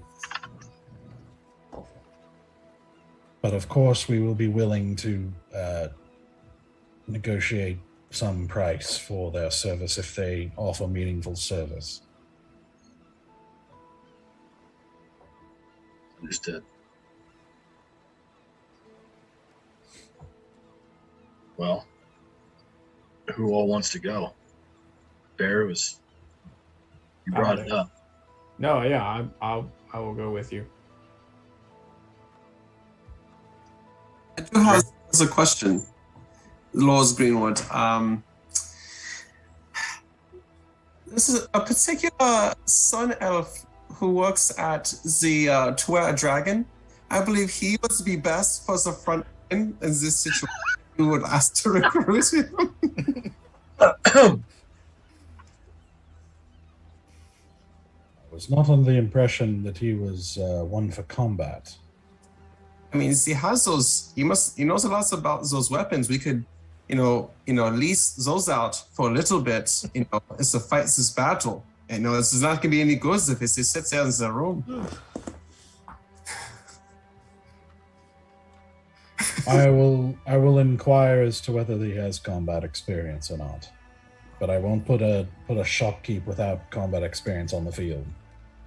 Ah, okay, that's all right. Just curious. He could hand me rocks I could throw. I know this spell catapult. I could throw some things. He could be my little. You can call it servant if you want, I guess. I think the word you're looking for is squire. Squire, yes. He needs my squire. Yeah. I need my catapult rock squire. Yeah.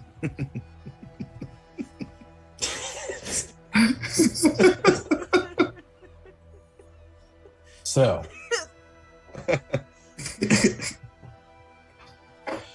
So you will need to determine where you want the 2 extra catapults to go, because that'll also kind of depend on, what all your overall strategy is. He recaps that you probably have, once they commandeer the personal guards and the city guard, you're probably looking at about 200 men total to work with. So they'll have to decide, they're going to have to decide where to put them and, what distribution and that sort of thing. Keep in mind, this is a very large city, so 200 men is not a ton, but that's where you're going to have to decide what to do with them. Because you saw this is quite a large group of skeletons approaching, aside from the big one. You've got, of course, the 10 Sable Guard, but then Ithrex tells you that 3 of them have already left to basically head north and scout / possibly, if there's a chance, to harass or slow down any of the advance forces. He also relays that some of the smaller skeletons are moving faster than the big one. So it's kind of hard to tell exactly when we'll start seeing small bands of them. So you'll need to decide that. Easy and Kiri are going to Farron. Stoic and Bear are going to, who is going to the Sacred Face? Yeah, me and Stoic, but I want to make a pit stop at Palessa's either before or after, whatever makes sense for the journey. Okay. Palessa and... Okay. And the Smiling Men? I mean, I was going to go to the temple, not the Smiling Man. Yeah, the temple's different, right? The temple's the, seedier part, and Smiling Men are kind of their own thing. Yeah, so the temple is for the cult of Mask. Yeah, so the temple is not the Sacred Face. The Sacred Face is the criminal organization that worships Mask. They're one of the criminal organizations in the city. They were probably 3rd place when the Leather Hand was there. They've grown a bit in power since the Leather Hand's fall. The Smiling Man definitely overtook a lot of the Leather Hand's territory, though. So the Smiling Man is the power in the underground now to beat, but the Sacred Face is always there because they're more, they're zealous, and they're always people who worship Mask. So he's sending you to the Temple of Mask just because it's well known they're going to have some connection to the Sacred Face. Like, they're technically different, but you know what I mean. Yeah. Mm-hmm. I was planning to go to drop off a note where I normally drop off notes, and specifically ask for assistance in getting the leaders of the underground together for a conversation. Well, but I didn't tell y'all that I was doing that. I know. Believe me. I know that I am fucking up. Tara knows she is fucking up right now. She knows she's causing problems right now. Gee, if only there was a way we could communicate and not have this fuck up. Yep. I know. If only someone had reached out to ask her things. Yeah, gosh. And it was still open, right now. Yeah. If only somebody had specifically asked her, "Where are you going?" Yeah. Well, I specifically asked, "Where are you?" I know. That's the sarcasm. Okay. Okay. So, Sarah, you left first, going, while they're still talking and everything. And I should say, Valen, you're staying, in the strategy stuff? Yeah, I think so. Okay. And you'll also obviously need to figure out where you want the members of the Sable Guard. And basically, you're going to have to decide what the plan is and where it's happening. Which will then, you'll have those members of the Sable Guard to do with what you want as well. I guess before we leave, I'll let Valen know we'll meet back here. Is that the plan? I think so. I think I'll be spending probably the rest of the day here. All right. If you want to give me your gold so that I can buy as many potions as you want. If not, I can fork the bill and buy as much. I got enough gold where I can buy a few potions. I mean, let me know what you find, and we can work out. If I need to run out and buy things later, I can. We'll figure out what to do. All right, sounds good. We'll be back. Before we go, Lord Greenwood, Lord War Prince, I know you are okay allocating some funds for us to negotiate with the underworld, but is there, in times like these, would we be able to bolster our personal armory and have the kingdom help us with that? Like, if it will make a tangible impact, but we are not of unlimited resources, and we need to make sure the money goes where it's going to have the greatest impact for the most people. Understood. I just, if we can find some healing potions or some, specialty kill undead weapons, we may need a little help acquiring those things. If you find something that's going to impact on a large enough scale or make a difference, and a tangible difference in the battle, and not just a tiny bit of extra protection for you, then perhaps. Okay. My concern is defending the whole city, not you. Yes. I hope you'll forgive me for being that blunt. That's fine. I understand. We plan on kind of taking the brunt of the battle, and so just curious. We appreciate what you do. He nods and returns back to conversations. I just look at Bear like, it was worth a shot. I think it's, yeah. I'm glad you tried. So, Sarah, you go and drop off the note behind the rose bush, saying what?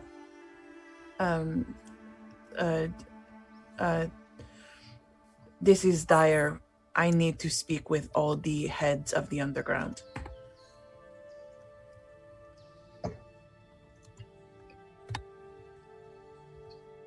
Okay. That's it? That's all Okay. all I know what to say. Where are you headed after that? I'm going to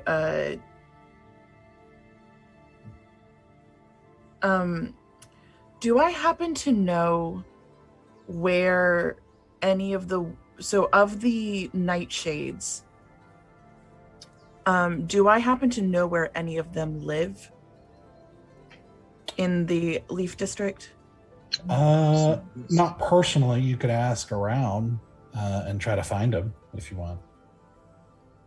I just want to figure out where these women are, but I want to do it in a way that's just like, I'm just like asking about like the lords and ladies in general, but what I'm specifically doing is I'm trying to track down the Nightshade.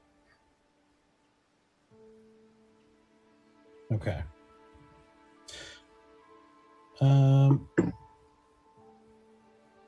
So to try and do it indirectly, especially in a time like this, as word is quickly spreading and, there's kind of panic here. So it's not like you're kind of casually making conversation. Basically, it's going to take you a lot longer to try and discern it that way versus if you're just directly asking, where is such and such's estate? So which way do you want to do it? Just don't want to draw attention to them, but I don't think we have time. I'll just ask directly. Okay. So you eventually learn, and this is going to take you, let's see, to learn and. I just need one of them. I don't need all of them. I just need one of them. Just one? Yeah. Okay. So you're directed to, so we'll say about half an hour. You are eventually directed to Duchess Windra, her mansion in the Leaf District. This is one of the women who was there when Valen sparred with Inthras. Okay. I'll just go up to the house. So eventually, you're led by her servant in. You meet this sort of, probably late 30s, early 40s woman who, despite being middle-aged, looks, fit and fairly well. But despite having some kind of early graying hair that's sort of pulled back into a bun at the moment. And she greets you and walks into the room as tea is served to you, and she says, Defender Asura, was it? Yes. So lovely to have you as a guest in my home, despite the apparently chaotic circumstances. I am glad to have a chance to speak with you. We didn't get a chance to speak when we first met at Lady Enters's home. I wish I could say this was just a social occasion, but obviously, as you know, time is of the essence.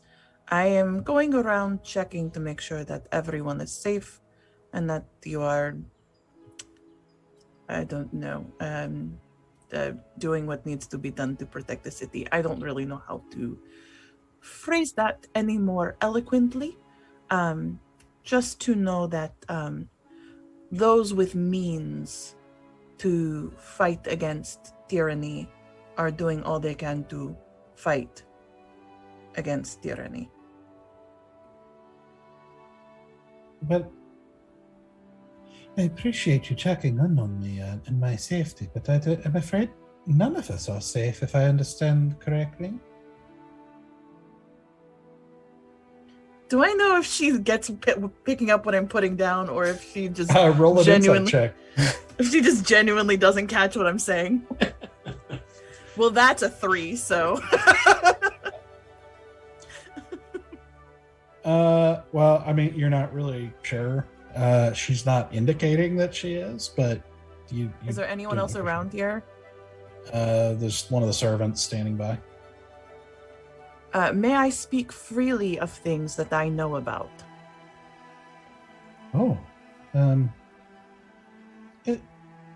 would you be a darling and give us the room for a moment? And the servant nods and exits. She sort of leans forward curiously, like, oh, whatever is it? Are your people going to actually stand up and fight against this, or are you going to stay in hiding?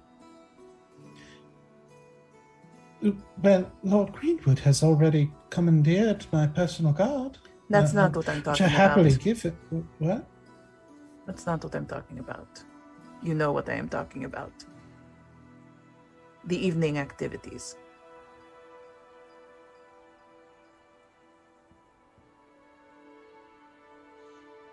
Oh! You mean... That is exactly what I mean. Well, I don't think we've really actually put it into practice before.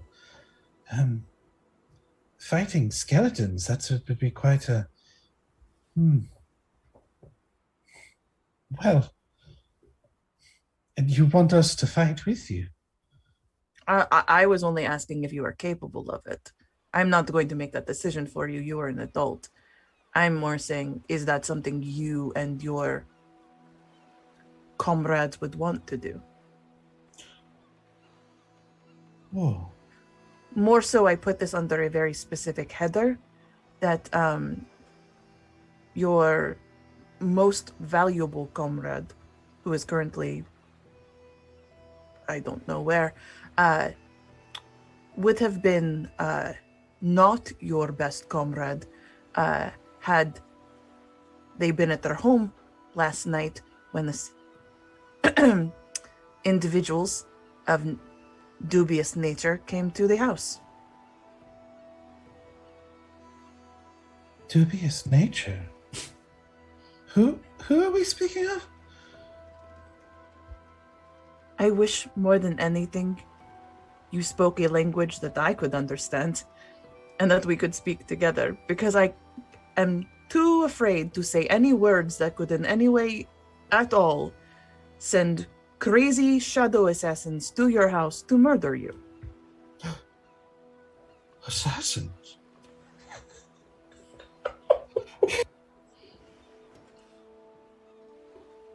Are you saying assassins attacked you? Yes. From who? I don't know. See, that's the thing about them, is you tend not to know where they're coming from. Well, that's quite frightening. I'm so And you glad you're all right. Well, I think you should be more frightened than me, because I was not the target.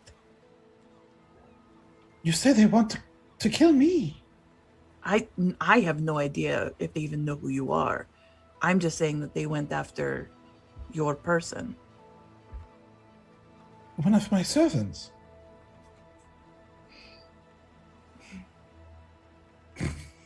The one who is training you. They were after that person. Lady Enders. We don't say the names when we are speaking in code with each other. Perchance someone is listening. Oh, we're speaking in code. I'm sorry. Why do you think I am tiptoeing my way around every sentence I have here?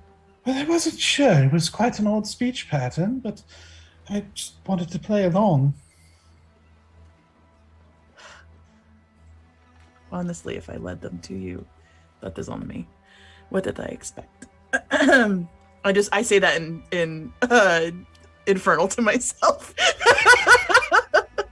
Oh, what language is that? Was that Dwarvish? Yes. As a tiefling, I speak fluent Dwarvish.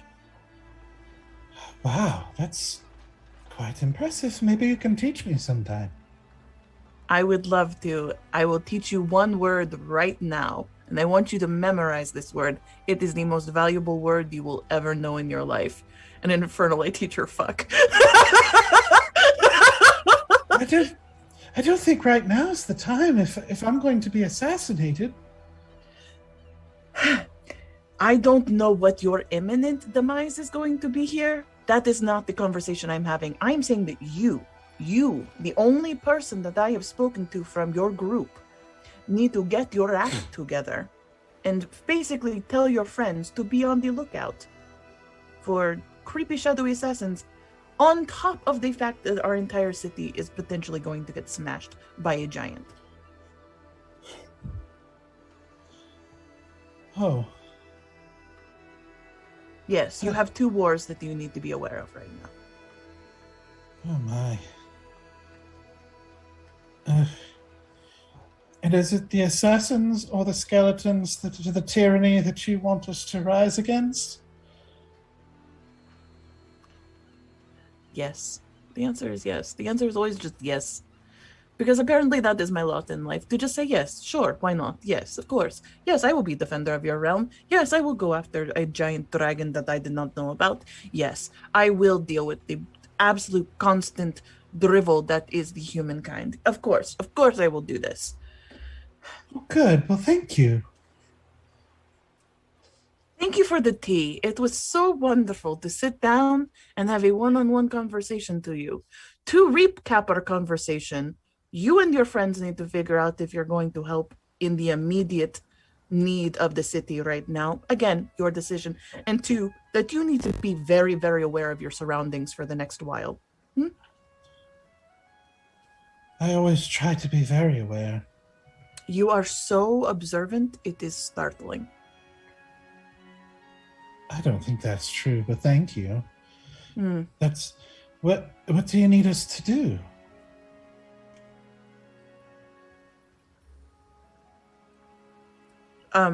You are an adult, so you figure that out.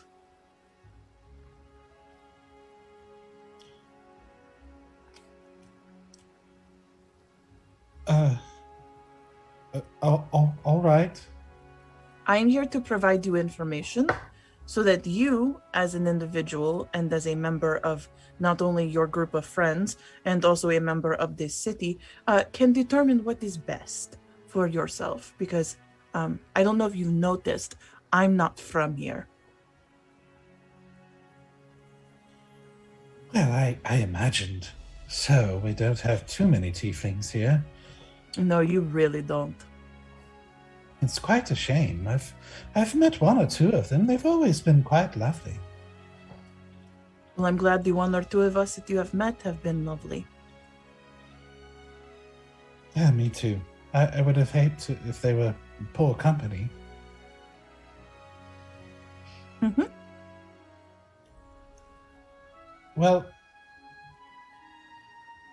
I'm not really sure what to do now. I thank you for letting me know that there are lots of things trying to kill me. You're welcome. You know, honestly, when I discovered everyone was out to get me, it made the day-to-day living a little bit easier. Surprisingly enough. But you do sit in a constant state of paranoia, so just be ready for that. Welcome to trying to be greater than the sum of your parts. It makes it easier for you, I suppose. That's why you're a defender. And I'm not. I don't think I can comprehend it making it easier for you, but I'm happy to help however I can. If there's something you need, let me know. More than anything, I want you and your group of people to stay safe. Well, we shall try. Then I wish you luck in that.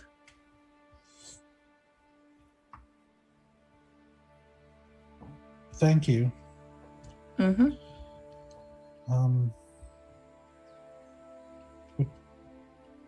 Would you like another cup of tea?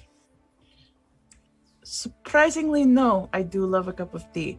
I will Thank ask you. you when all this is over for this recipe. I've never had a combination like this. It is truly, it was like spicy, but there's a note of like soothing in there somewhere. I do not know. It was a nice combination.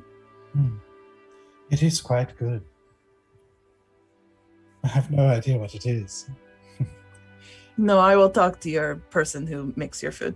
Okay, bye. I just like get up and I just like leave because I don't know what that was.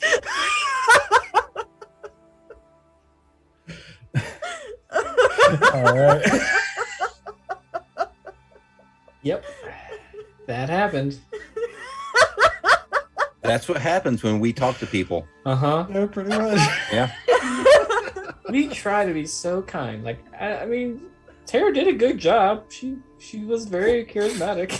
What amazes me is we had a 50-50 chance on which of the two that she got, and we got that one. So, Yep. I mean, It was great.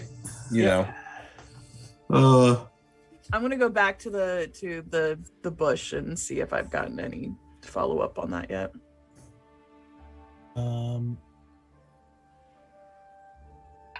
Not yet. No. Then I'll just hang out around the house and just keep an ear out for anyone coming. So as you check the bush and don't see anything yet, we're gonna take a break, and you know. Yep. Yep. Gotta do I it. enjoyed that conversation so much. I know, after that highly stimulating conversation where I feel like it's how like the majority of my conversations how they take Yep. place. So Yep. Oh, poor Winder. That's great. Even her name just says sweet summer child. Yep.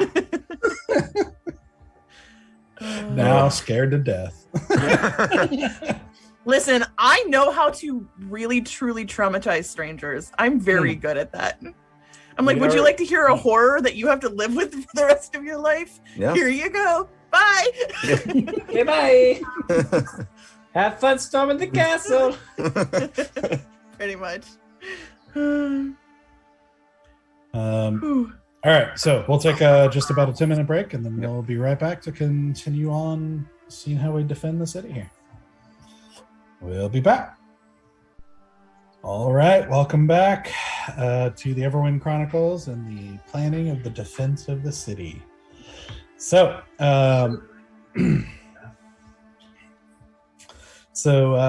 we're going to pick things back up as Asura did her thing and had a very productive conversation with Duchess Windra.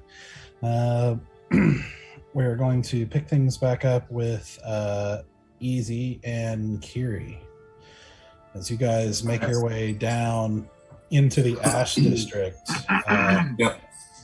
to, and we'll just say for the heck of it, you traveled with Baron, Stoic, and then parted ways in the Ash District as they headed to the temple, and you guys headed to the Secret Pixie.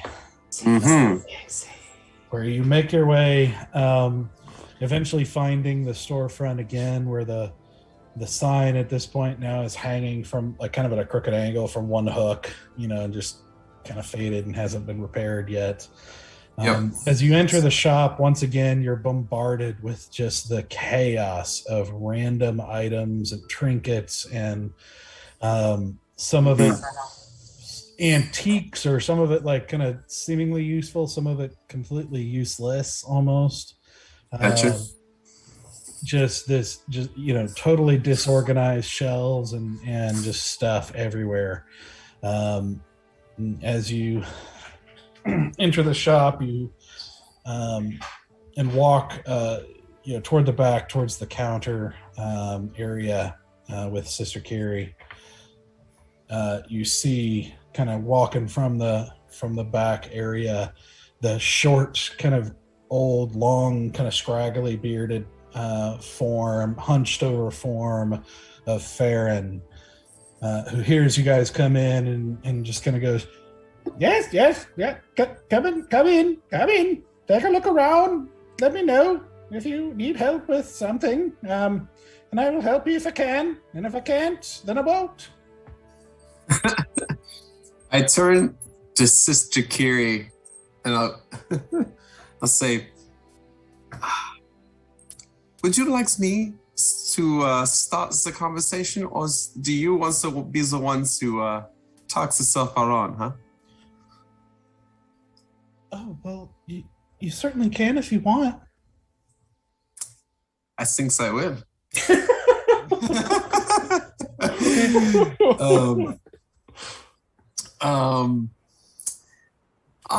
Do you remember me, Safaron?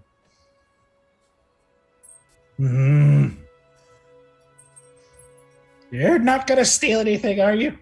I was never trying to steal anything from you ever again. I have learned my lesson in crime, and you have stopped it appropriately. I hope so. I'll toss you across the street again. I believe you would, and that's why I've come for your aid, sir. We are in quite distress here in the city. There's a horde of undead coming to siege the city here in a day's time, and I think we need you, above all, to help us stop the undead from taking your city. What do you say? It's a little bit of adventure. An undead whore, you say? Horde. Have you tried paying it? It's a large amount of bones, skeletal bodies. I think it's over 100, and there's one giant skeleton, I believe, that's over 100 foot tall. I think you would like to see that, right? Obviously, you don't die to it, but I think you, as a man of magic, I'd say you probably would love to see something as interesting as that, yeah. I mean, no, I'd much rather see customers. How about this? If you don't feel like joining us in the fight, do you happen to know any spells that will change the earth, make it into what you call difficult terrain? Difficult terrain. Change the earth, like spikes, that sort of thing. Spikes, earth tremors, things like that, yeah. Oh. Big earth tremors. We need the ones, big ones. Yes. If you want spikes, what you want to do is you're going to have to find some lumberjacks. And they're going to want to be paid. Sort of like the whore. But they're they're like trees, and instead of the, yeah, I'm familiar with. Yeah, I've heard of the oldest trades in the world. Yeah. Yes, and so you want to get them to cut down some trees. Just make sure there's no druids around, because they get awfully cranky about that sort of thing. But aren't you a wizard? Yeah. Yes. So, don't you know a spell to make the earth create spikes out of the ground besides a lumberjack? Why would I do that when they're perfectly good lumberjacks? I don't want to put anyone out of a job. Well, it's not so problem as I don't want to employ the lumberjack community here in Carandia. However, time is of the essence. We have exactly 1 day to make the ground difficult for, the horde. Sorry, my comments was very good. I'm sorry. But I can see that. The horde of undead is coming, yeah. So we need someone to cast many spells in the area where they're coming towards the city wall in order to stop it. What does this have to do with lumberjacks? It deals with you being able to cast. Can you cast a spell that cause spikes to come out? Not one that will summon lumberjacks.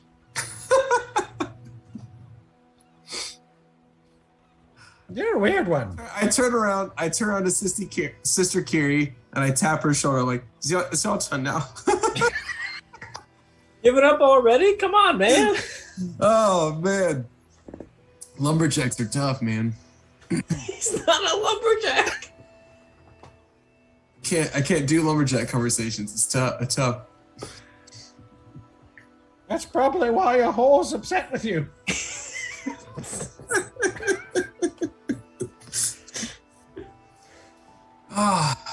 And I wanted to be your apprentice. I don't know why. Oh, well, I don't know anything about lumberjacking if you're wanting to apprentice for that. No. Do you have anything here in the shop that will help us help us change the shape of the earth? Oh.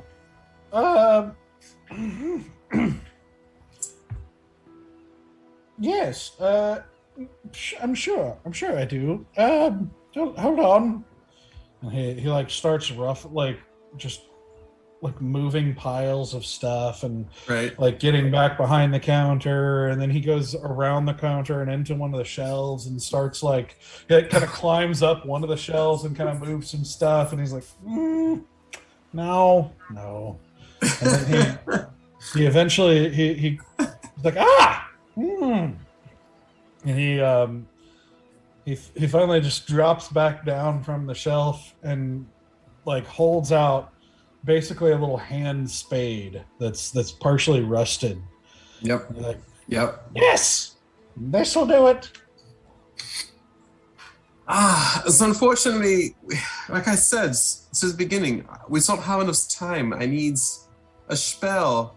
Do you have any scrolls or spell books to give me a spell to know?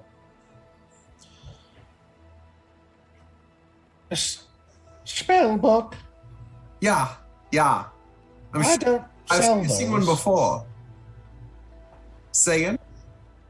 You've seen one before? I said you have seen one before, yeah. Well, yes, of course I've seen them before. I'm a wizard. Perfect. Would you join me on a walk? A walkabout out of the front of the city?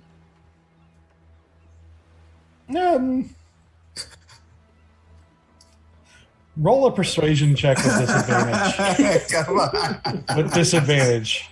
No! Dang it. Oh, this is not Oh, gonna be I believe in you, Chris. All right, with disadvantage, I'm gonna put that dice in there and that dice in there. There you go. As you are saying this, you notice out of the corner of your eye, you see Kiri sort of like go and like put her hand like kind of rubbing the ring on her finger. What did you get? I cannot believe this. I'm gonna take a picture of it. I got 2 nat 20s. I've never seen that in my entire life. Yes! This is why he's the Chaos Wizard. This is Like, unbelievable. I had to take a picture. Like I was in like shock. I could not believe it. The worst of luck throughout this whole campaign, and on a fairly important role. Yeah. It comes through.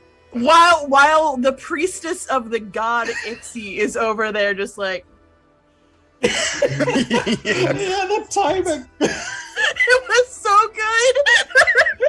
I've never seen that in my entire life. I guess we could put that up on Discord. It's unbelievable. I've never done that ever. I'm in shock. That is remarkable. Oh, well, I suppose so. It's a nice day. Let me lock up the chop. Mm. He like kind of like starts rustling around again, like through piles of stuff, like kind of mumbling to himself and everything. And what is it? Oh, and then he goes into one of his pockets and pulls out a key and shuffles you guys out the door. As he turns and kind of fumbles with the lock for way longer than he should. But eventually you hear the click and he's like, easy enough. Yeah. I'm so thankful for you. Yeah. So let's just do our, we're just going to keep walking all the way back up the front end of the city near the northern wall. Okay. Oh my goodness. So beyond myself. So you're like taking him outside the city to the north, or what? Yeah, basically, yeah. We're gonna take a walk along the north wall to change up some earth. So I want you to be thinking about exactly what you're asking him to do and what you're trying to accomplish on the map. Correct. Here. Yes. Stoic and Bear. All right. I guess in. Yes. You eventually find yourself in front of the kind of rather nondescript entrance to the Temple of Mask, where you've been directed to, which is a pretty simple stone face with the symbol of Mask on the front, which is basically looks like it basically looks like a hood without a face. And you walk in to before we go in, okay. I turn to Stoic and I say, I know we have a track record of making enemies before we should, before it's time. And I've seen you operate. I've seen you talk to people, and you can be quite flattering. I say this as a compliment. I have not figured this skill out. All I'm saying is we need to not make enemies of these people yet. In the future, if we need to take them down, let's worry about that later. But for right now, let's not make enemies here. So, I agree. To a point. Okay. Should I go in like this, and I snap my fingers, and I look like Kotok? No. No. Stop it. Turn it off. Don't do that. This is a terrible idea. Snap back to me. But like, I look like a cleric and you look like a paladin, and I don't know if that's what we want to do. True. This is a temple, though. So we could go in with that, go under that impression. Paladin, cleric, visiting a temple. I snap my fingers again, and I have one of those long nose, the masks, but the plague masks. What? Why? Just be you. What are you doing? But they worship masks. Well, I mean, they all call the Temple of Masks. I guess that does make a little bit of sense. But we don't know, like, if this is gonna work or not. We don't know anything about them. Like, are we sure this is a good idea for you to do this? All I know is most places I go, they don't like my face. Okay, maybe lose the mask, but like maybe wear a hood or something. Fine. All right. And then I'll just put my hood up. My awesome cloak. Fine. Thank you, Stoic. And Let's go. I mean, it is a very nice mask. But if everyone's wearing masks, I'm putting it back on. Hey, yeah. You when in Rome, you do you, buddy. Okay. So you guys enter the temple, and you find a kind of a hall that's far smaller than the Temple of Life, but has like a small podium at the front, with a little altar behind it, and at the moment you see there's no chairs or anything like that, just sort of an empty hallway. Or not hallway, but empty hall as you enter it, and you don't see anybody at first. But after a few minutes of walking forward, you hear the voice of a girl kind of to your right, kind of going, "Oh, I know," and you hear the door shut as a girl who's just wearing kind of simple black robes, maybe 10 years old, with an armful of books. Like starts running, kind of like her head down as she's just dashing across the thing, and smacks straight into Bear, and sending books flying. As she's, I'm sorry. Let me. It's quite all right. I'm sorry, I hope you're all right. Fine. Please fine. don't hurt me. No, you're fine. I've been down and help her pick up all the books. It's okay. She I'm sorry, and she bolts off across the room. As you see, kind of stepping out of the shadows, she kind of gets caught by the collar by a grown woman with kind of dark hair out of a kind of tumbling out of a hood, that's a black hood that's pulled up. As she kind of catches her, and you hear her say, "Well, now that wasn't very polite. Make sure you apologize to them." And she says, I did. I'm sorry. I'm sorry, sir. Once again, it won't happen again." It's quite all right. She didn't need to apologize. It's okay. I don't mind. She's fine. She lets the girl go as the girl dashes off, and as the woman starts to look at you guys, and she says, "Hardly one can walk a pace without hearing your names." And she holds a hand up, and then kind of opens it as an amulet dangles from her hand, and says, defenders. Oh man. I checked my belt. Oh, your defender amulet is gone. Was it the girl? Yeah. Okay. That's not weird. I don't know why people keep stealing that from me. Do you mind? Speaking of manners. And she walks over kind of slowly, still kind of kind of sizing both of you guys up as she hands over the amulet to you and says, "It was well done. Well, wouldn't you say?"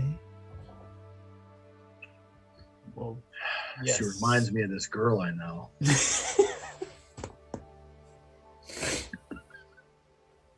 I check my my silver flame symbol. Like, am I missing anything else?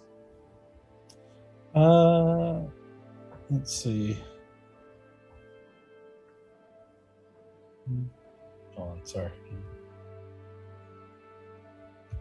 That makes me nervous when he has to check. I know, right? Yeah, it looks like your weaponry, your holy symbol, a lot of that, that kind of stuff is still there. Okay. You can't be sure without taking time to stop and count, but your coin purse feels a little bit lighter. Oh, jeez.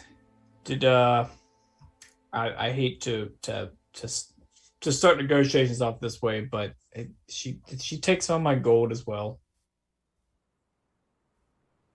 Well, that's quite an accusation. Do you have any proof? I do not. I just know that it feels lighter than normal. It could have been stolen from someone else, but as far as I know, she took the amulet as practice, but I, of course, gave it back to you. oh, jeez. Well, all right. This is a good start. We're going to consider that as a gift to you to start this conversation off right. Well, I can't accept a gift that I've never admitted receiving. If you're wanting to give me one, I'll happily take it. Well, I'm sure you've already taken quite a bit. Now, you have us at a bit of a disadvantage. Your name is... She kind of starts to kind of walk to the side as she continues to look you up and down again. And I keep 3 feet away. Like Yeah, if she circles, I'm good dancing. call. Yep. Stay without no more touching. As you step away from her, she you see her the corner of her lips sort of turn up in amusement, and she says, "Well, my name's not important. What you seek here is important."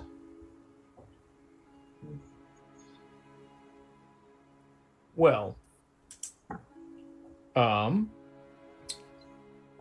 we have heard through the grapevine that you are connected. You can get certain things done that may not be legal.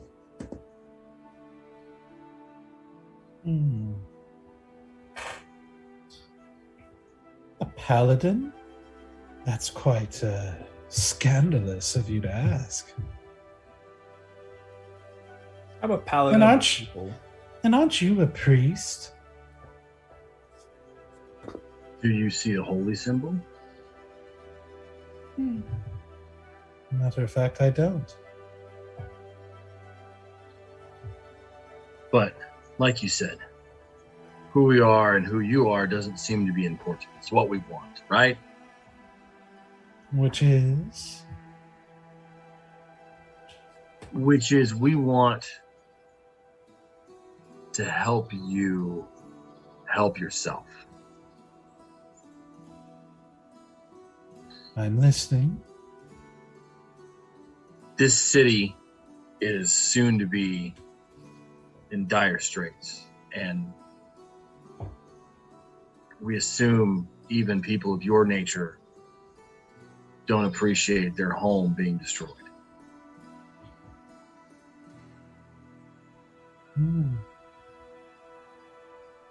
So we were hoping maybe you could put us in contact with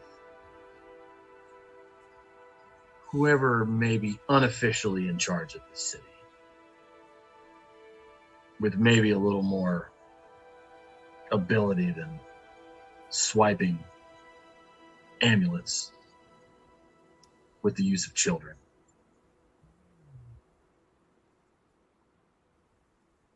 That sounds like a job for soldiers. And you see, she basically starts kind of walking around you as she's talking, and like starts to take a step, like kind of angle in this circle a little bit to get closer to you as you step away, and she kind of maintains that grin of amusement.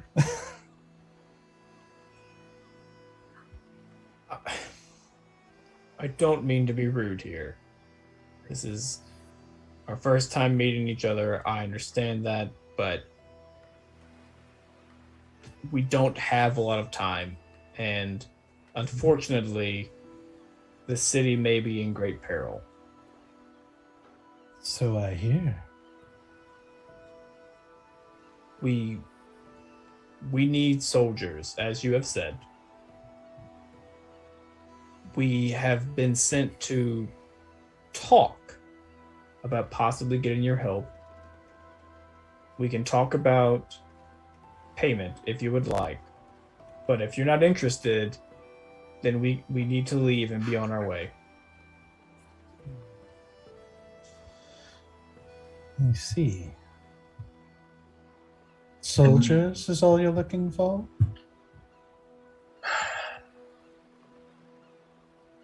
And ways to fight undead.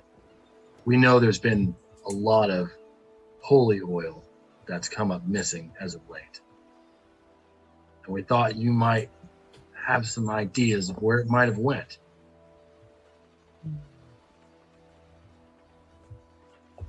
I might have heard a rumor or two.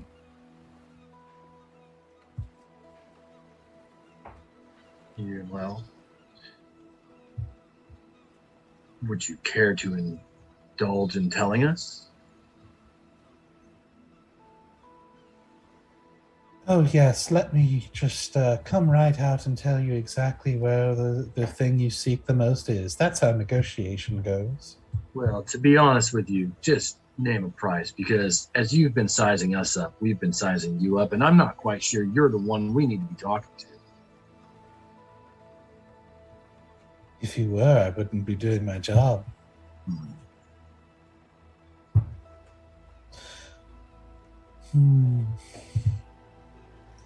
The dragon slayers, no. The necromancer slayers now seek help from lowly burglars with the undead.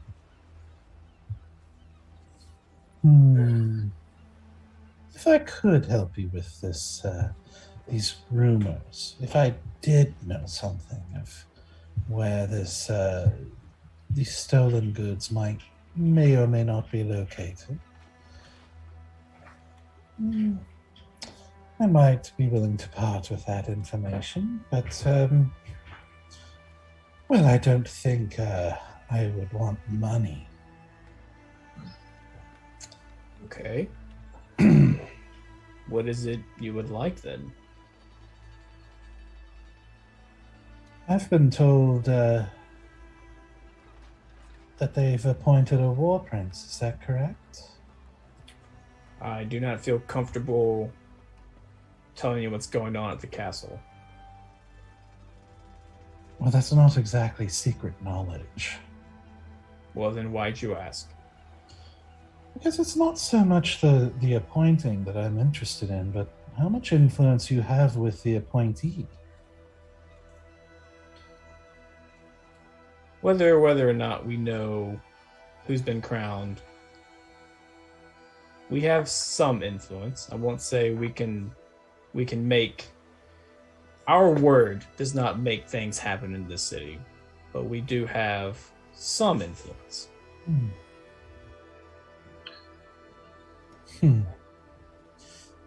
So you're either here on your own, or you're just playing coy because you think it's a clever negotiation tactic.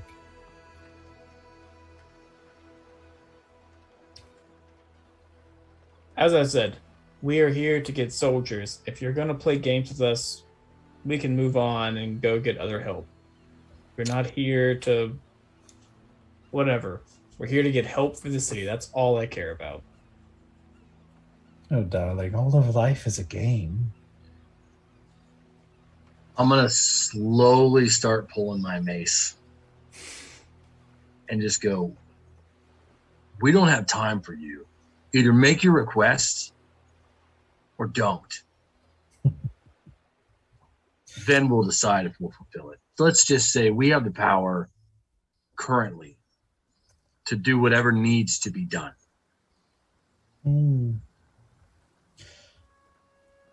You shouldn't draw a weapon when you don't know what's behind you. Make your request.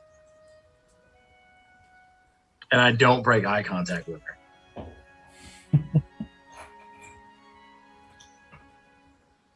So boring.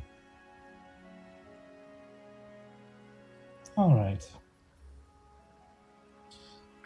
If I were to provide you with that information,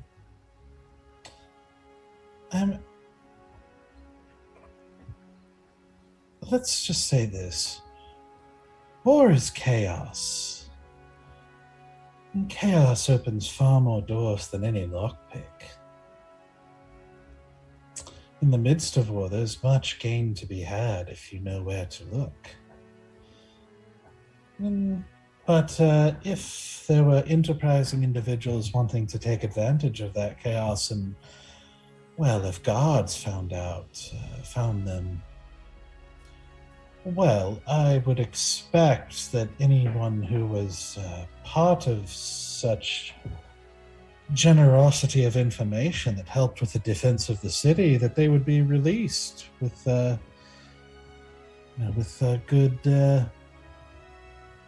good faith. I can tell you that no one cares if you stole the holy oil. If you return it to us, then we don't care about that. Beyond that, I can't promise anything. Well, no, of course we didn't steal anything. But I'm saying, in the future, if this battle created chaos, and in that chaos, things disappeared, and there were certain individuals maybe caught in the act of those enterprises, I would expect those individuals, if they were the right individuals, that they would be released. We can't promise you freedom from a crime you've yet to commit. If you have people currently being held up, we may be able to speak on your behalf if you currently have warrants. But we are not in good faith going to make a promise for a heist you haven't committed and probably won't give us the details about. Now, go ahead. We're not interested in helping you commit crimes. We're interested in helping you be able to help to defend the city walls. There should be no time for ransacking the villages while we're defending the walls. That's all that matters right now.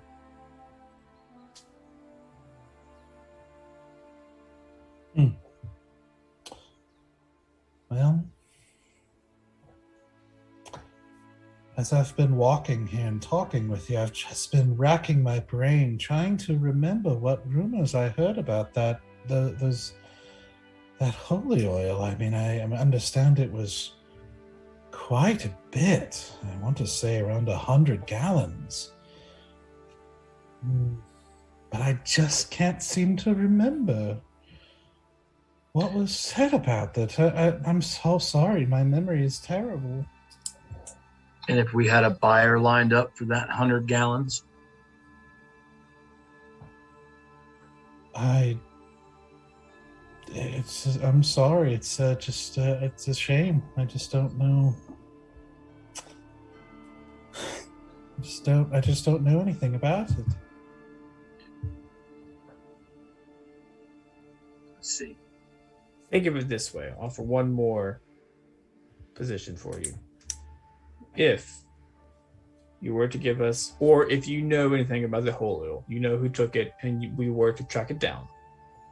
And if you were to help us defend the city walls without stealing or killing needlessly, if these things happen, then I'm sure the crown will look favorably upon you.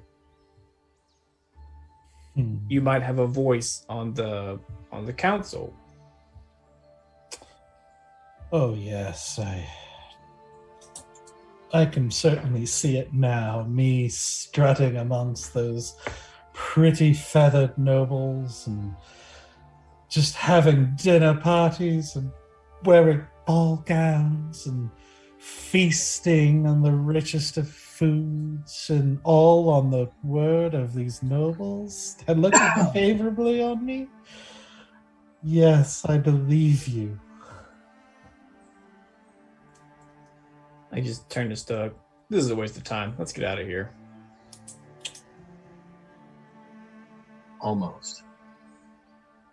This is your last chance. We're not going to give you a get out of jail free card for something you have yet to do. Now, we will speak on your behalf if that time comes. And if we have reason to speak well of you, because currently we do not. And our word does go a long way in this city. Now, are you going to help us obtain the oil or not? Oh, it's not me who would do anything. I would never dream of doing anything like that during warfare. It's just, I know certain individuals who will probably deserve a second chance if they... Yeah. Well, then maybe we should deal with them since you can't do jack. Well, you are certainly welcome to find them. I'm gonna look at Bear. I really want to, Bear. Don't do it. Stoic, this is not the time. Let's just leave. Let's just leave. We do not have the energy to do this right now.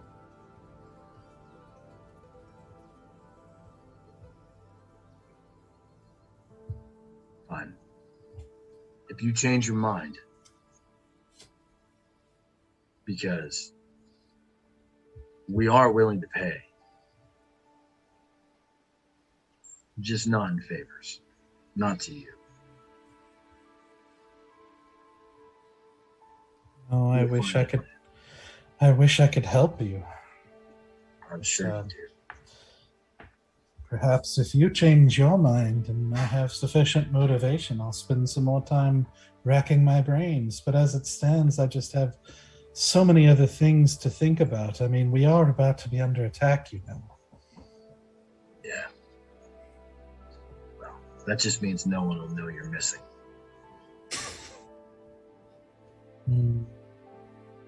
And I'll walk out with Bear. Yep. No one would know anyway. Bye. Check my coin purse. How much am I missing, Doug? 35. Okay, I can deal with that. And then I still want to hit that. I don't have Zone of Truth anymore, dude. Like, I just wanted to hit her so bad. Oh, I mean, I think it's obvious. They stole it. No, You yeah, just can't yeah. prove We it. need that 100 gallons, and I could Yeah. make her talk. But she does have a point. We don't know. That's their territory. We don't know who we were surrounded by. We could easily have gone down in that fight. Could have ran if needed. Stoic, I like your fervor. I really do. And they will pay for their crimes.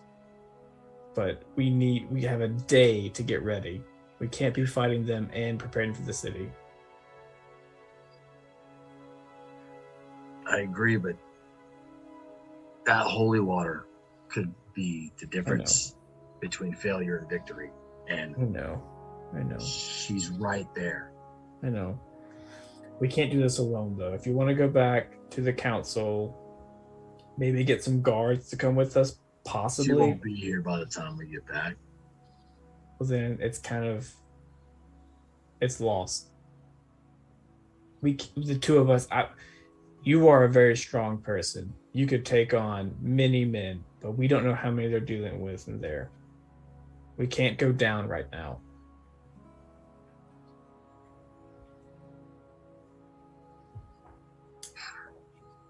All right. Just come with me to Palessa's. Let's get some potions and stock up and get ready for this battle.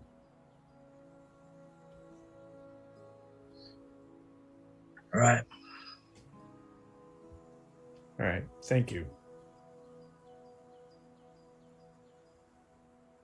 But after this, we can come back and we can kick some ass. Not today, but later.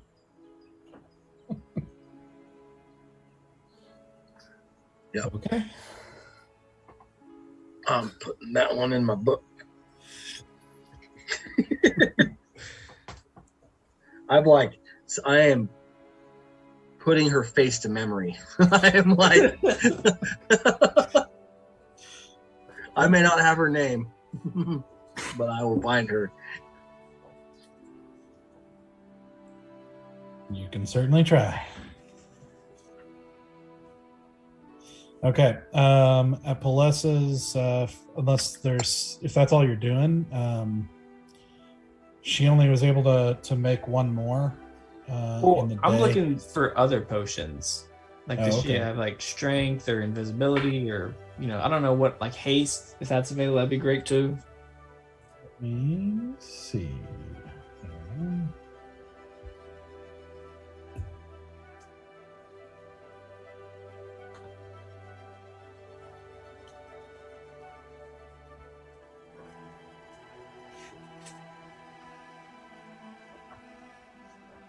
Okay.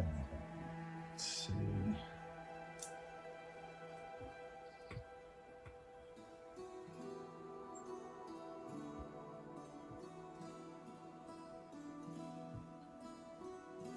Yeah, she has got.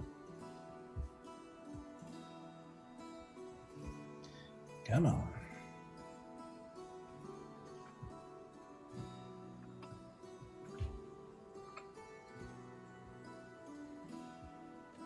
Sorry, my internet is being slower than I want it to be.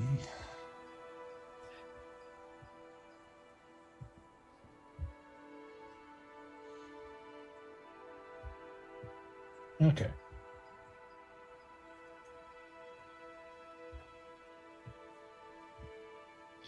So, what I'm gonna do is I'm gonna list them off for you. Okay. Write them down, and then you can look them up, if you will, because we'll Yep. move on. So I'm not reading a bunch of potions. So you can decide what you want. Sounds good. So we have got. Can you list the prices too? Would yep. that okay? So oil of slipperiness at 300. Mm-hmm. Let's see. We got. She's got. Oh, gosh. Let's see. Potion of climbing at 75.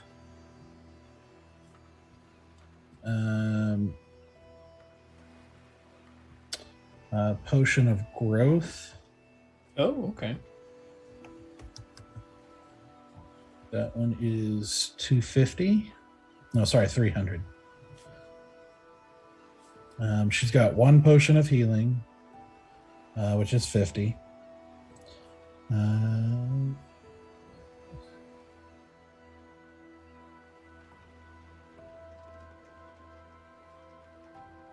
She's got a one rare that's a potion of heroism. That is 1,000. Ooh, okay. Okay. He's got.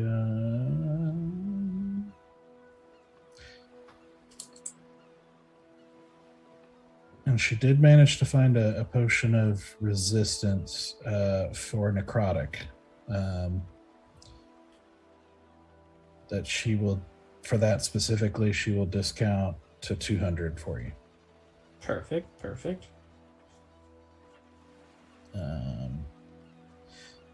Yeah, haste is like really rare, so that's harder to find. But yeah, that's what she's got at the moment. Okay. Yeah, I can go ahead and tell you. I will say too, she has a salve that can work over the course of a short rest that gives 10 hit points. But it's not an action thing. It's like it takes some time. And how much is that? 50.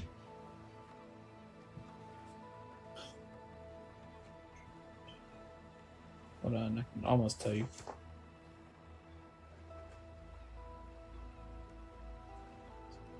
Yeah, I can go and I'll do the climbing, growth, healing, resistance, and salve. Okay. So no heroism and no slipperiness. Okay. So just add that up and subtract it from the... So yeah, so climbing, growth, healing, resistance, and salve. Okay. So subtract the gold and add them to your inventory. You should be able to look them up. Yep. Okay. What else we got here?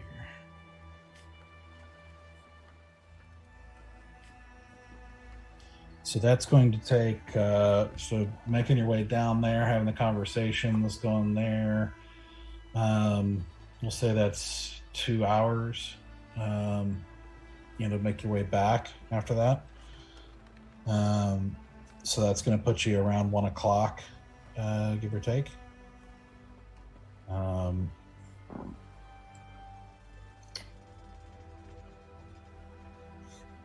Let's see. Asura, after a little while, you eventually you see somebody, you notice somebody kind of paying attention to you and to the rose bush a little bit, very stealthily, but you just barely notice it. Long story short, he eventually recognizes it's you. He tells you like he's there to pick up a message, which he then says, okay, I'll deliver it. About an hour later, Rolo shows up and kind of approaches you and says, I just open my door and walk inside to have him come inside the house. And he follows you in and says, you seem to be having quite a day. It seems like there's no rest for the wicked these days. What can I do for you? I need to have a conversation with the leaders of the underground. I see. Well, I'm afraid I do not control. I cannot they do not come at my summons necessarily. I can direct you to them. I need introductions that put me into a position of grace and clemency and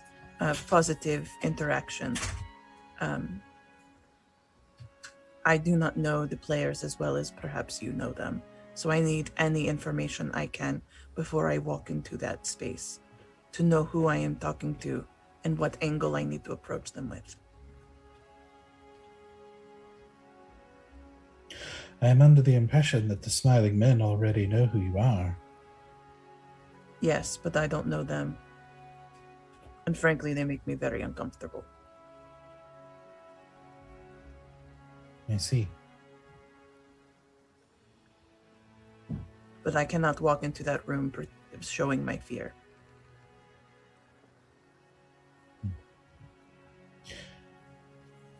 I shall have to check. It will take some time for the Sacred Face to see if I have any contacts that we can utilize. I appreciate that. I know that they have a temple for the God of Mask, but I do not think that that is the place of contact. It's further in, probably. It is a place of contact for certain. I am equally as uncomfortable with those who worship Mask. I see. The only other organization left would be the Little Eye, but I don't think there'll be much help for you in this particular circumstance. I will honestly take everyone who is willing to have the conversation.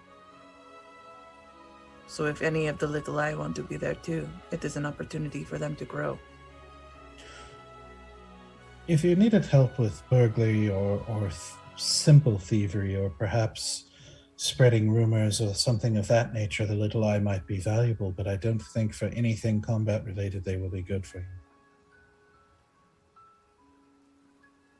I appreciate that information.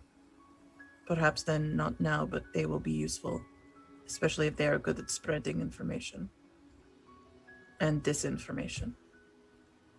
Yes, I do not think you would want to use them in combat.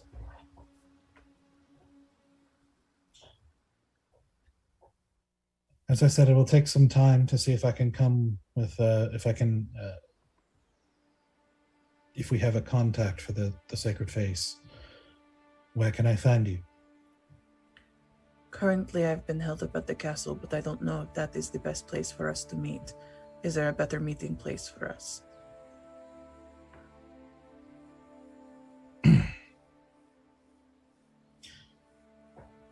Do you need to stay close to the castle?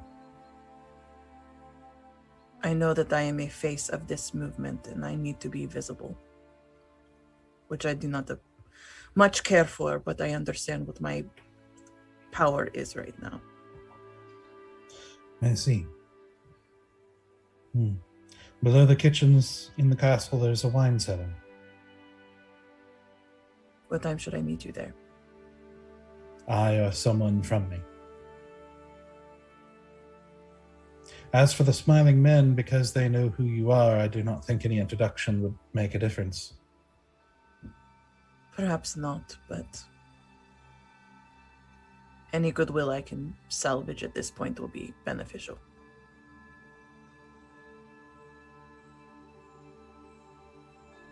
I see. I doubt I will be able to come up with anything, but I will check. I appreciate that nonetheless. The information to best conduct the conversation will be the most important, so any intel I can get before I walk into that room will be so much appreciated. I see. I will see what I can do. Thank you. And be safe.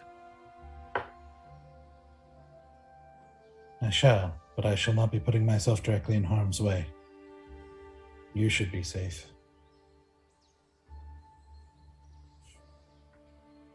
No, wait till he clears out, and then I'll leave my house. Okay. You wait a moment and step back out on the street where he's nowhere to be found, and head back to the castle. Yeah, I guess so. There's a lot of things I don't know about yet, so Okay. So I can't metagame my way through some actions here. So, you guys, after all this, recongregate back at the castle, and basically come back together. We'll just say around the same time. Except for Easy, who is, up north. Mm-hmm. Yep. I have a mission. What is happening with Easy? Did you guys have much success?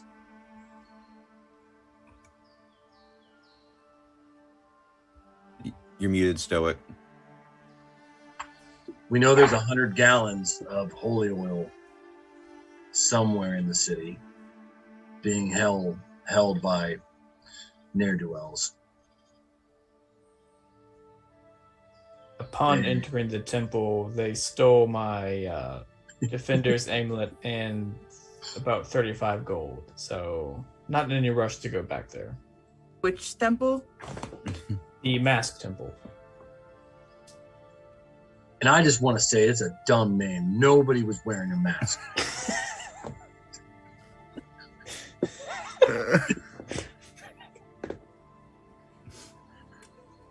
Oh, Asura, you're back. What? Hello. What possessed the two of you to go to the Temple of Mask? Well, our rogue disappeared on us. Yeah. We could have taken you with us, but we didn't know where you went. I told Stoic that I would be back. Yeah. And here you are. So We were all devising a plan on what we all were going to do, and you were gone. I did what my part of the plan was. Which Which you didn't you tell us what it was. What was your part? Talked about with us when? What do you think my part of the plan was? I don't know. That's the point. I thought at this point you would just kind of know like what my role is here, but apparently I have to redefine it periodically. I am very good at staying in the shadows and getting information. Right. Okay. So I am gathering information. What information Through- did you gather? Well, I am still waiting for information, aren't I?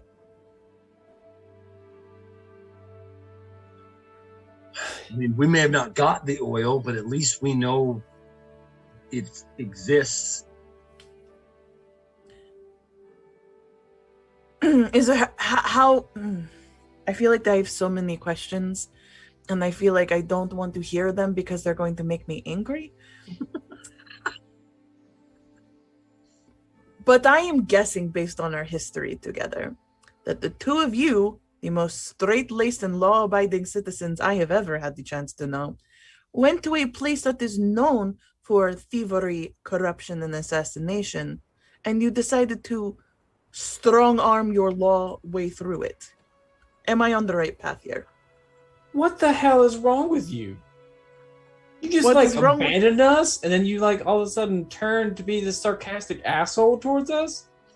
No, You don't get to stand on any high moral ground here.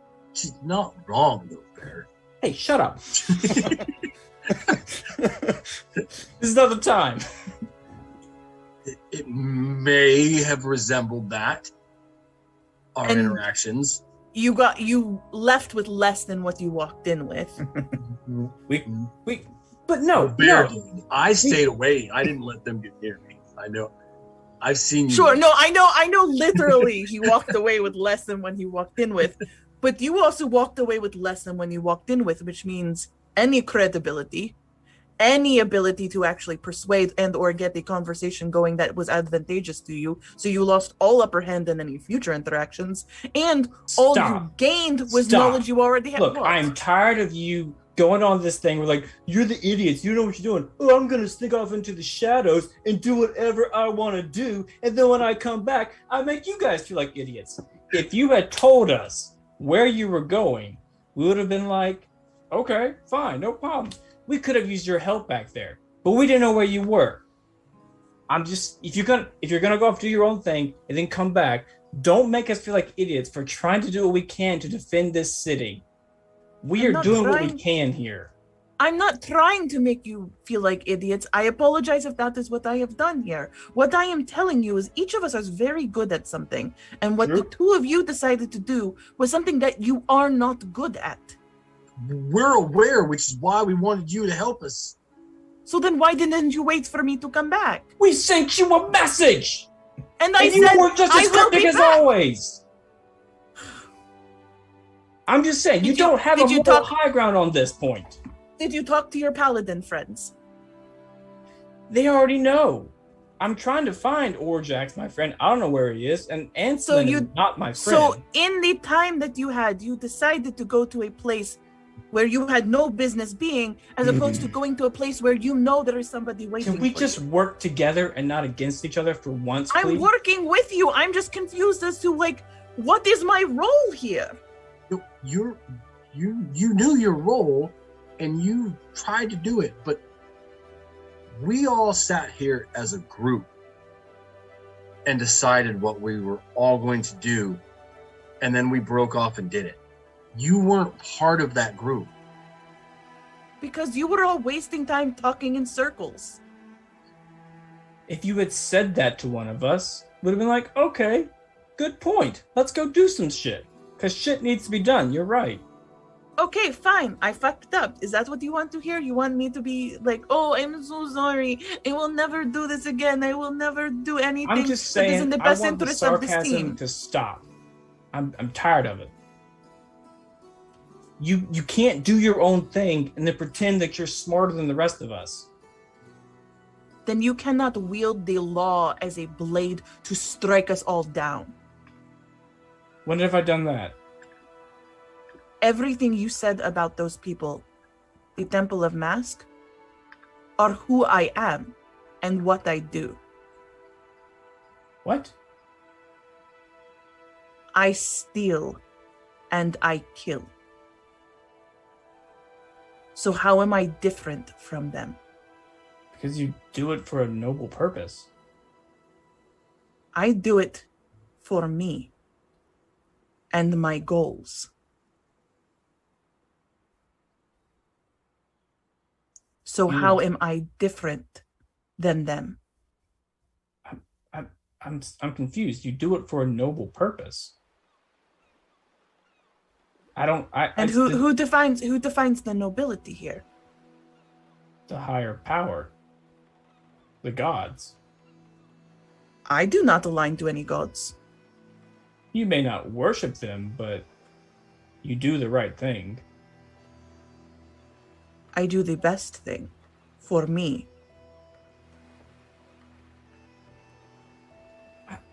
I've never thought of you as the people of Mask. I've always thought of you as different from them.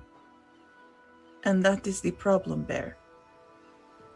I am not a member of their order, but I am Right. not different than them. You are, though. You don't go around causing chaos and pain. You try to heal the pain where you go. I committed a war crime. Many of them.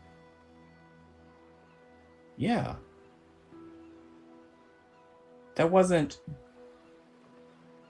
I'm not going to defend that because, yeah, that wasn't good, but you had your reasons. And they brought it up in court. And you used that war crime for a good purpose. Again, it was bad. It was a war crime. You are correct. But I feel like you don't do this every day. You don't do that for shits and giggles. And the people in the Temple of Mask do it for shits and giggles. Well, I don't know. I don't trust them. They don't, like I said, they stole from me. And Bear, that is the problem. Sora, are you willing to let this entire city burn? Not for 1 second would I let this city burn. Then you're not the same as them. I'm not that different from them either. I get that, but that right there, that difference is what Bear is telling you. Do you think I'm the same as Anselin? Do you see us as just two paladins?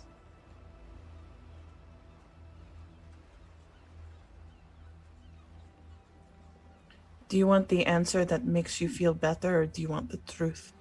I want the truth. All you paladins are the same to me. Well, I'm sorry I haven't done enough to show the difference between the two of us, because we are different. Yes, we both are paladins, but he is different than I. I don't know to what extent, but he is different. In a worse way, I feel.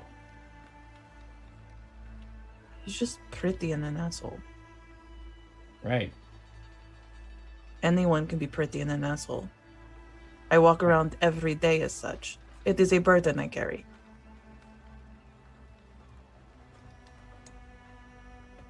And I don't. I don't try to be a pretty asshole. I try to be an honest asshole. But you are very pretty. Oh, well, thank you.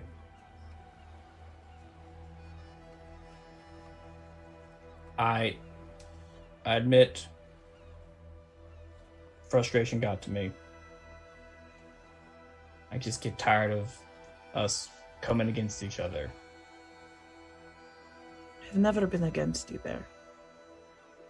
I'm sorry that I, in moments of panic and crisis, revert back to the ways I know best.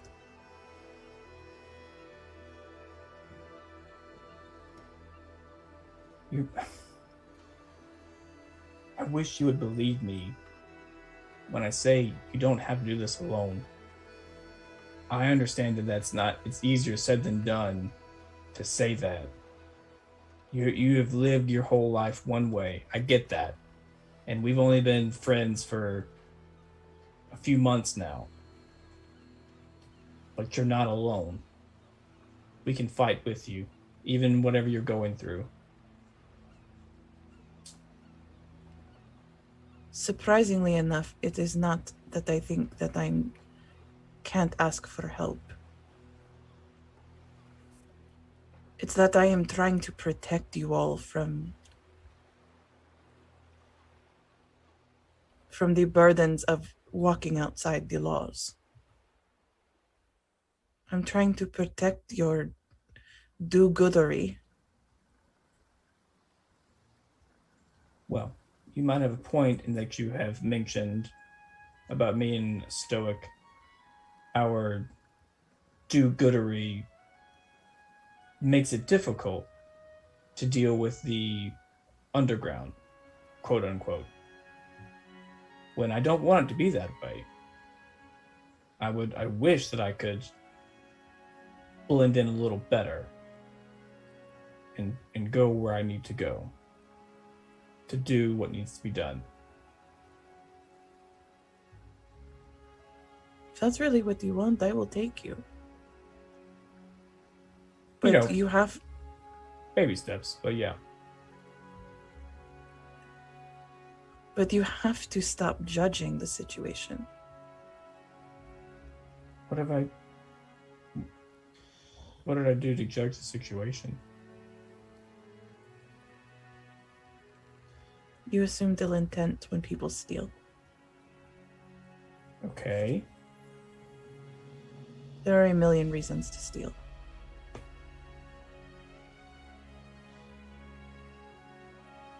Yeah, that's fair. As you say that, Ithrix walks up to you and says, "What additional resources did you procure?" To all of us? Mm-hmm. We have a lead on the potential of the missing oils, but we do not have we cannot confirm if this will be in our hands by morning, but we will do our utmost to get it. We need it. I understand. What else?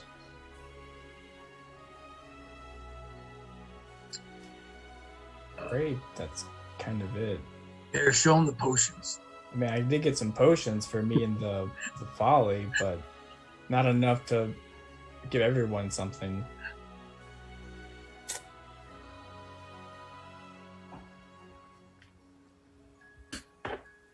Work faster. And he turns and goes back over to the table where Greenwood and them are still planning. And like people are coming and going and everything like that. And you guys have basically stopped kind of to the side inside the door, I'm saying, of the throne room to have this little private conversation. I'm going to walk up to the war table and I'm going to minor illusion what that woman looked like. Right smack in the middle of the table. Does anybody know who this is? They all sort of look at each other and I'm afraid I don't, Stoic. She seems to be our only lead to where the oil is currently. I see. So you are going to be able to procure it? we're going to try, but if we're following the leads we have, I just didn't know if maybe the captain of the guard or General Oak may know who this is or have them on their radar. Colonel Oak shakes his head and says, I've never seen her before. We'll do what we can. And I just make it disappear and I walk back. Maybe she Deflated. was wearing a mask. Deflated but still pissed off. I do ask really fast, is there anything that I missed when I left?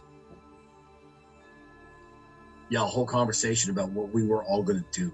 Sure, yeah, Because we we've know already this. established that. We've moved past it. I I'm will filling you grovel in. at your I'll grovel at your feet later. So I'm then filling you in. I know about the leverage that we now have with the city. What leverage? Oh, You you can can just, But this- you can just Blank say you check. fill her in on whatever. yeah, you Yeah, don't have cool. but the we blank can makes make it a the blank check. Yeah. Yeah. Okay, cool. Yeah. It's just information I need. Yep. We just can't buy personal stuff with it. Why would I buy personal stuff for it? Why wouldn't we? Because we are protecting the city, not ourselves. Am I the only one that makes this connection? Us as better fighters protects the city. That's why Yes, I but want potions. We 5 cannot protect the city. Yeah, we're not the only. We are not the protectors. only ones who need access Right. to resources. I understand. I'm just going off of our track record that it seems to be us fighting something saves city. And now it Dragon, is us. Dragon, Leatherhand, Necromancer. Well, Leatherhand Just was saying. us. We decided to do that ourselves. Just We were not. saying. So protecting us is protecting the city. Well, No, I try to- protecting whoever that mage is protecting the city. That's true. I say this with no sarcasm or judgment. What did you find out on your mission, Asura? No sarcasm. That I will be having a conversation privately later with Okay. heads of state, as it were, but in the dark corners of the state. Do you need anything from us?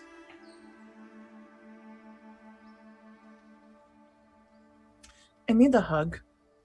Always. And I run over there, big bear hug, pick her up off the ground. Don't drop me. I just walk up and just go, there. You're there. Well, and then I rebel. Yeah! I will take touch from Stoic any way I can.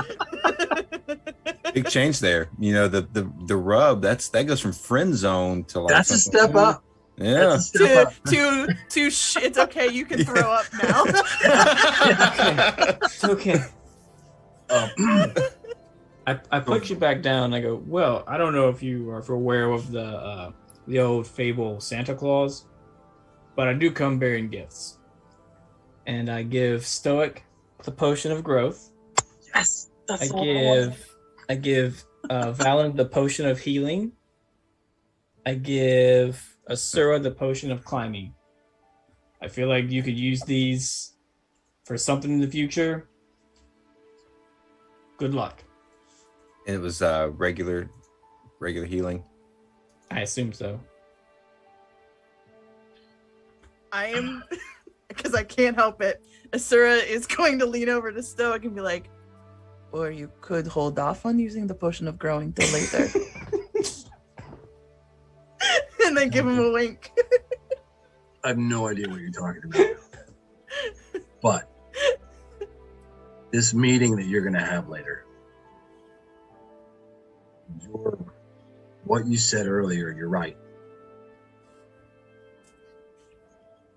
Bear and I are not the best people to talk, just in general.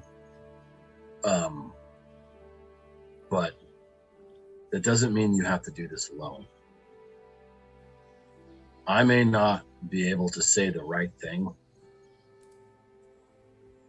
but I can say nothing. It's hard. But I would rather see you safe. And so you don't have to do this alone. Easy, Valen, Bear will all go with you. Just to be there.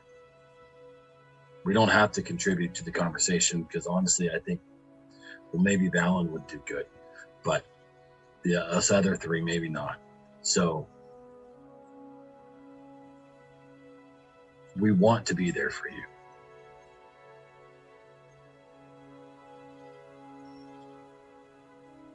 I won't say no to having backup. I am terrified of having this conversation. I am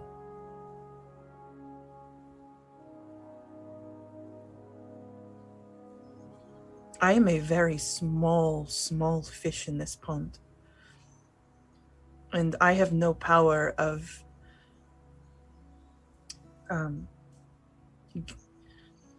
guild behind me. And I am trying to mediate a conversation where I only have the city as leverage.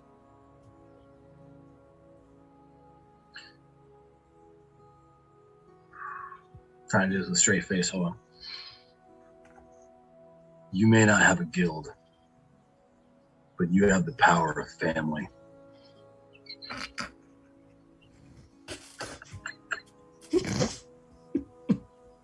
I'm sorry, I didn't mean to laugh. No. There's too many damn memes out there right now. I like that. Did this just become Fast and the Furious? Yeah. Diesel just dropped in the campaign. That line He's is a big totally D&D fitting player, this you know? moment. Yeah. That line is fitting. Family. It's been ruined. Like, it's been ruined. Yep. But yes. I will Tokyo drift my way into every situation from here on out. Oh my gosh. You have us. Okay. So where are you guys all headed now? I think we're hanging out. Take orders from Asura. Oh God, when did I become the leader?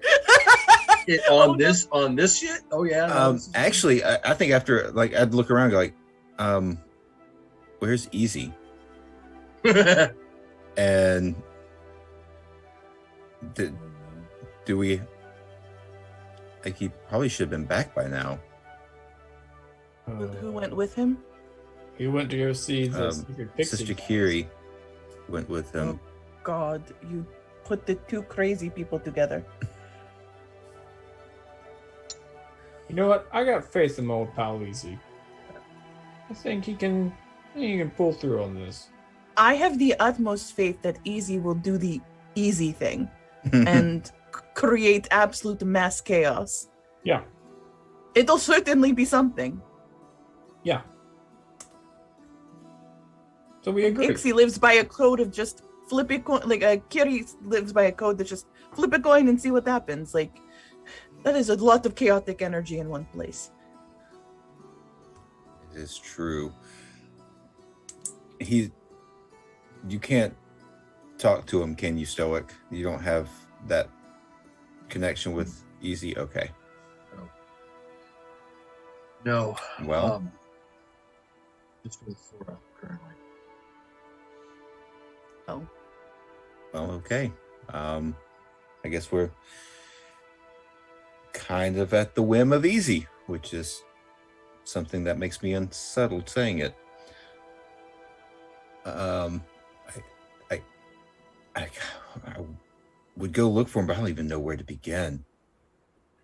I'm gonna call. I'll call over Ithrix, whatever his name is. He walks. He stalks over to you. One of our party was in conversations, but he has not returned. Can we get a gauge of where he is? Do your magical flying horses? Can we? Is that a thing we can do? I don't. Your magic confuses me. It's a large city. Might take a long time. I have a strong feeling that if he is around, he is easy to spot. He is not known for being subtle. He kind of like he looks out kind of into the distance for a moment and then another moment.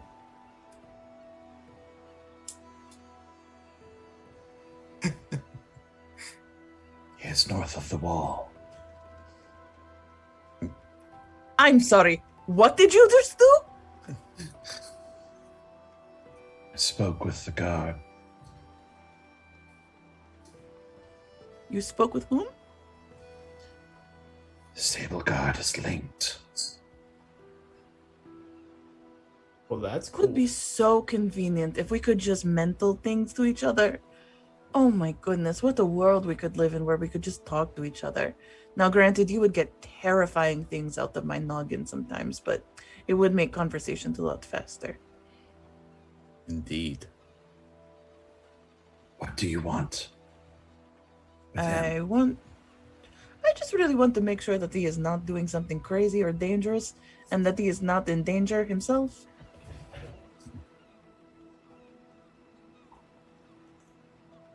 He is with an old man who is moving the earth. Well, that is happening. Maybe we should go and see what's going on there. Yes, Possibly, I will. I need to wait for a message. So I will stay here, but I will definitely. I will go and see what Easy is doing. If you guys want to stay here and be a part of that situation. Yeah, I can stay here as well. Out front. Oh, okay. He turns and walks back over the table. So Valen is going. That's it. I think Everybody so. else is staying here. Okay. So Valen, you go easy. You make your way up to the north of the city. Just in brief, what are you trying to get him to do specifically? Specifically, I would love for him to, if he knows the spell Move Earth, to do a 400, because he, according to the spell, you can do up to 480 feet. So 40-foot long trenches that are 20 foot deep. Mm-hmm. And basically just making a 20-foot deep trench right along that northern wall, like as long as he can do it for, those 2 hours. And I don't know how many spell slots he has, so I don't know how many he could do of these. But as many as he can is what my mission was. Okay. Erupting Earth is also good too, but Move Earth is the best bang for your buck. Yeah. So let's see. Erupting Earth. Let me see if Erupting he has Earth is like a 20-foot, Mhm. 20-foot cube of difficult terrain. He does have Move Earth, Yes. not Erupting Earth. Okay, that's fine. Move I Earth, will settle for that. Let's see, Move Earth. He can do. That's not a ritual, is it? No. I don't think so. So he could do it twice. Yes, that's like so for. I'm not great with math, so that's almost 1,000 feet. Yeah, not like 960 feet, I think. Yeah. So Yes. I'm looking at the map. Where are you wanting to put it? Like, what are you wanting to do? Ooh, okay.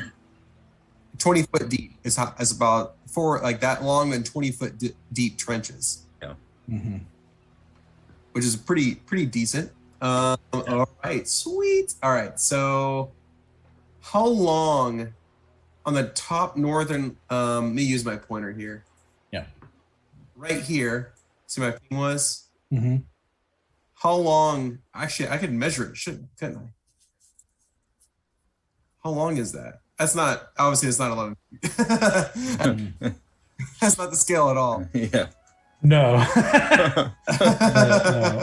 I don't think Roll20 can handle that kind of scale. That's a lot of. Looks like I got the whole city, boys. Yeah. Let's see. The whole city is. Oh man. So like that top section near the waterfall district, 2 catapults. I'm just curious how long that section of the wall. Yeah, I'm trying to do the math here. Yeah, sorry, I made math into this. So that section of wall, we're gonna say is about 800 feet. 800 feet. Ooh. Yeah, we're saying the mile, like the whole city is about a mile. Gotcha. So just doing some, it's probably around 800 feet, give or take. Gotcha. I'm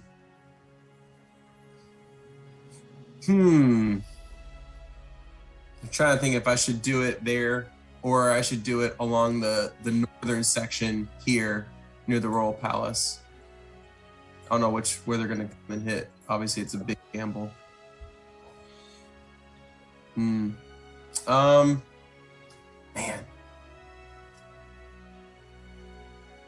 I don't know why my gut's telling me to put it here.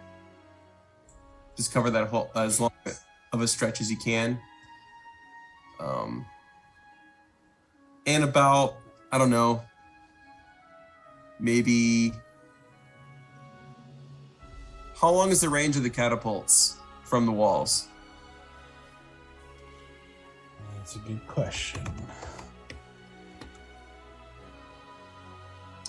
Because I.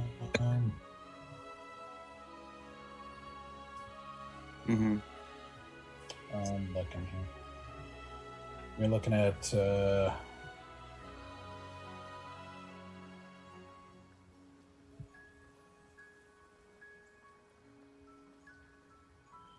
so it's about 200 feet or 400 at disadvantage. Okay. 200 feet? Okay. In the wall. Man, it's tough. I mean, because if you put it right next to the wall, that's like ideal for just like, at least like people can like drop a stone on them and stuff and bludgeon them from right there. You don't have to. That can't be right. Hold on.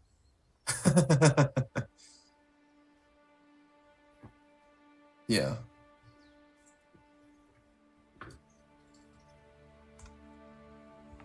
Sorry, give me a second here. Yeah, no. So 500 feet and 1,000, like 500 feet normally, 1,000 disadvantage. So 500, 1,000. Woo! It's like 300. There's no. Okay. That's like actual catapult, like standard catapult ranges. So.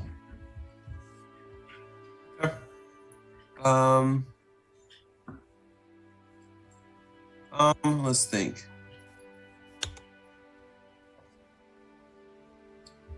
Is there a way to when he does dig the trench with Move Earth, is it a very like tight, narrow trench, or is it like a big V that's like 20 feet on each edge, and it's a grade from those two, so 40 feet wide and 20 feet getting down the middle? I tell you what, rather than having a big in-depth like mathematical discussion on stream here, you and I can discuss that okay offline. Fair enough. And we'll have that planned out on the map for next week. Perfect. Okay. To get ready. So, all right. And it takes some time. You know, obviously it's 2 going to be hours. about 4 hours to cast it, to do it twice for the whole Correct. at full max, plus a little bit extra time to get him to do what you want. Right, that's a given. Mm-hmm. Yeah, and Carrie is able to help a little bit with that. Good. She's actually good with kind of gently coming in and getting him to see things the right way, surprisingly. So, Gotcha. whether that's luck helping her or not, you don't know, but I like. She is a help. She is definitely helping you out. So, super. Okay, so we'll come back and play that out with Val joining you next week and perfect. Figure that out. I like it. So the other three of you make your way down to the wine cellar to wait, and after about an hour, a kind of nondescript servant from the castle makes their way down to the cellar. And at first you think it's just one of the servants doing their thing, but they walk straight up to you and say,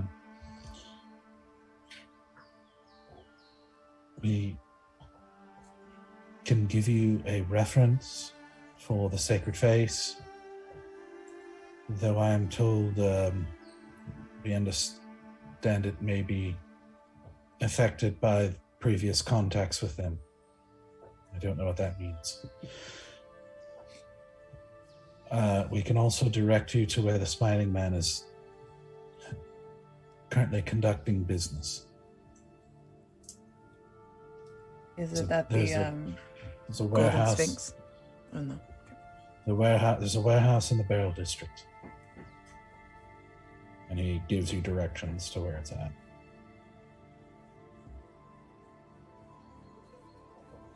Is there any other information to be shared? He also gives you directions to a different place other than the Temple of Mask for the meeting with that. He says the representative of this sacred face will be there in 2 hours.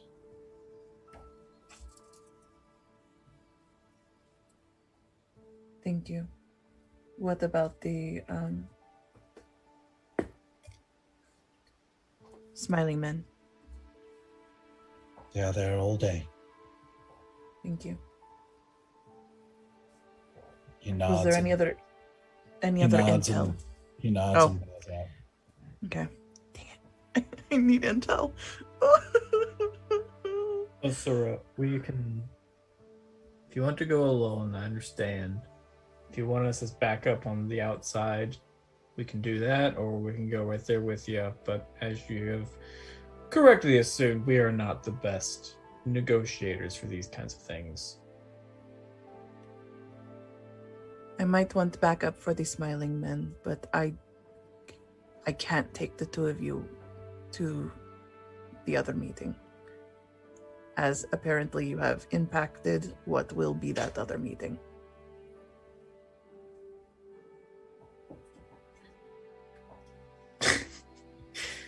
Do you want us as backup for that? Like, away from the scene? I will ask Stoic to wear a face and keep distance. Please, one that is generic and undescript and not somebody you want to fuck with.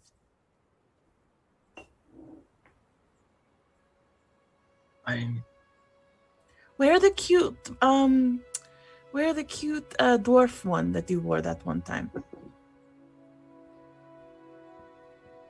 How about You mean Belladonna's mask? no?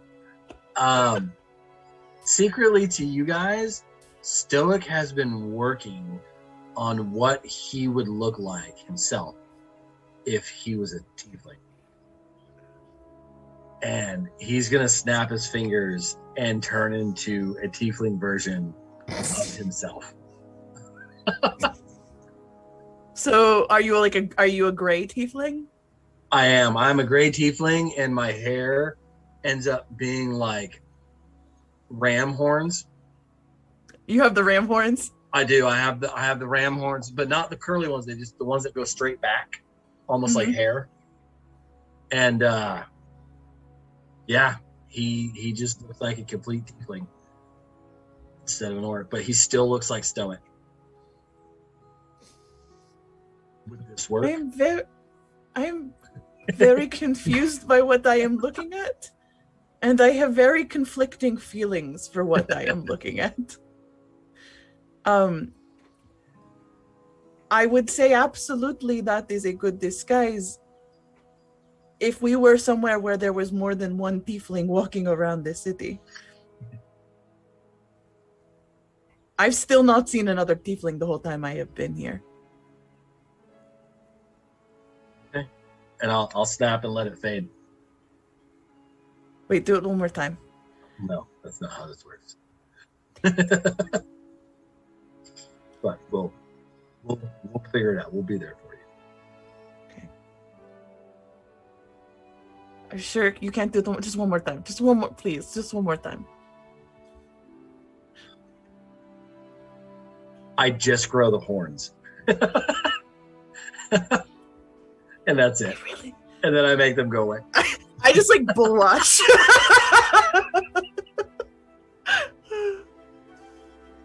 All right, so where are you headed?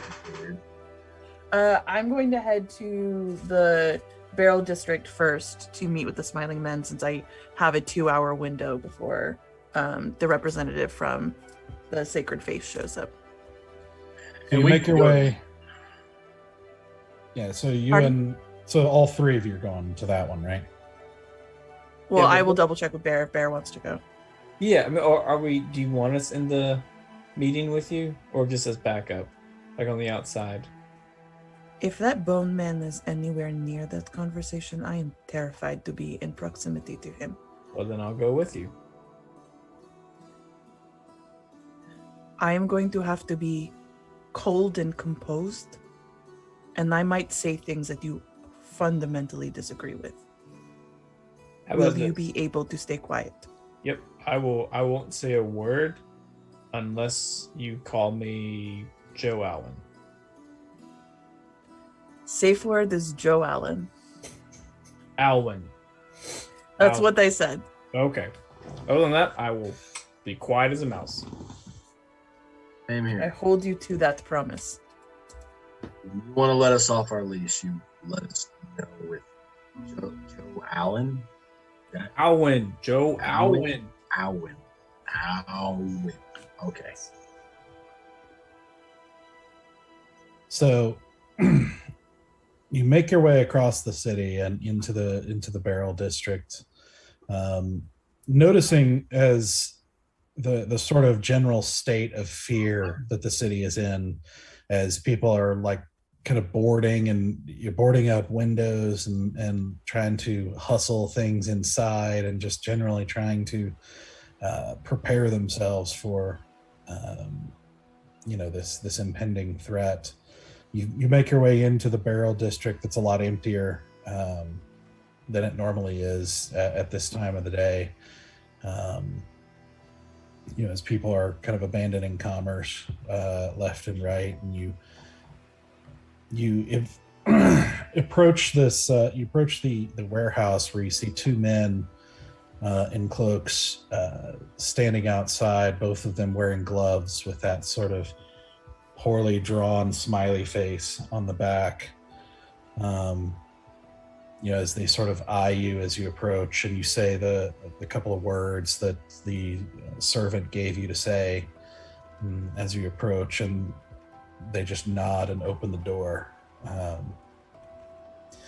As you go in, you walk into what sounds like a very large empty warehouse, but you're not sure exactly because it's pitch dark, except for one hanging lantern in the center with a desk and a large chair kind of set up in the middle, with a kind of man maybe in his 30s kind of sitting straight back in the chair, and you can see you as you approach the desk, you can see sort of like beads of sweat kind of dripping down him, even though it's actually starting to get cold as the day progresses.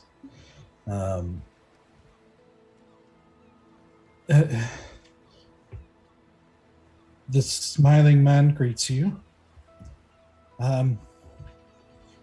What business do you have for him?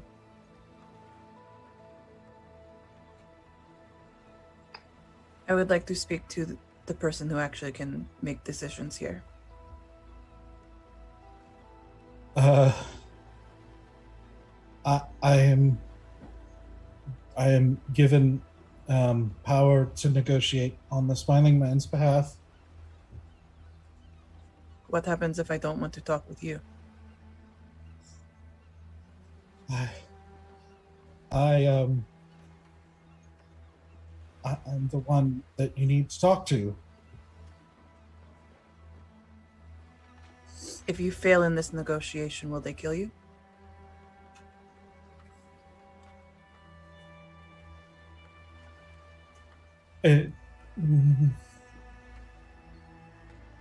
I have to negotiate with you. What business do you have? Are they nearby?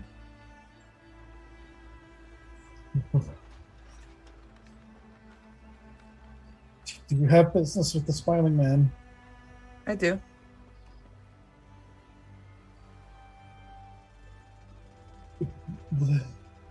What is it? Well, if you don't have an answer to one of my questions, how long will it take for that question to get answered through you?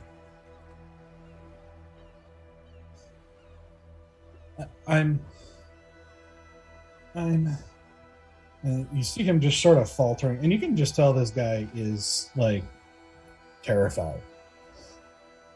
And you're just sort of sitting there watching him like sweat, like clearly not, like you asking these questions are totally not what he was expecting or what he's looking to do, or was prepared to handle. And you, as you're watching him kind of fumble around this, kind of in the upper peripheral of your vision, just on the edge of the lantern light, you see just a soft wisp of smoke. And your nostrils fill with a familiar smell, that bittersweet tobacco and death smell. As you turn, you look up, and behind you, and probably a good 20 feet up behind you, you see the soft flare of an orange glow just gently lighting up a bone white face with an exaggerated grin, revealing sharp rows of teeth below pupilless red eyes that are staring above you to the man.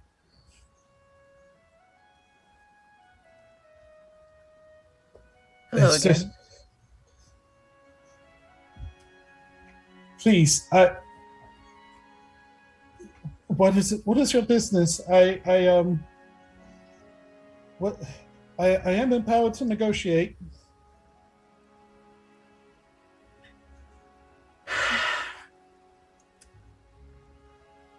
If you are not aware, you will be shortly. This city could fall at the hands of some terrible, terrible creatures come morning. We need people who are willing to protect this city and its interests. And we need every able-bodied person and every component, spell, potion, anything anyone has access to, every weapon that everyone has access to. And we need to go up against this and protect the city.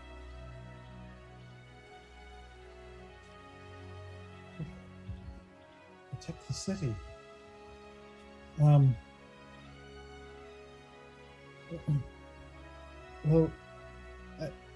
how much money will you pay him? You glance up again as he says this, and that face is gone. Do I still smell him, though? Mm-hmm. I don't know. Ask your friend. How much money do they want?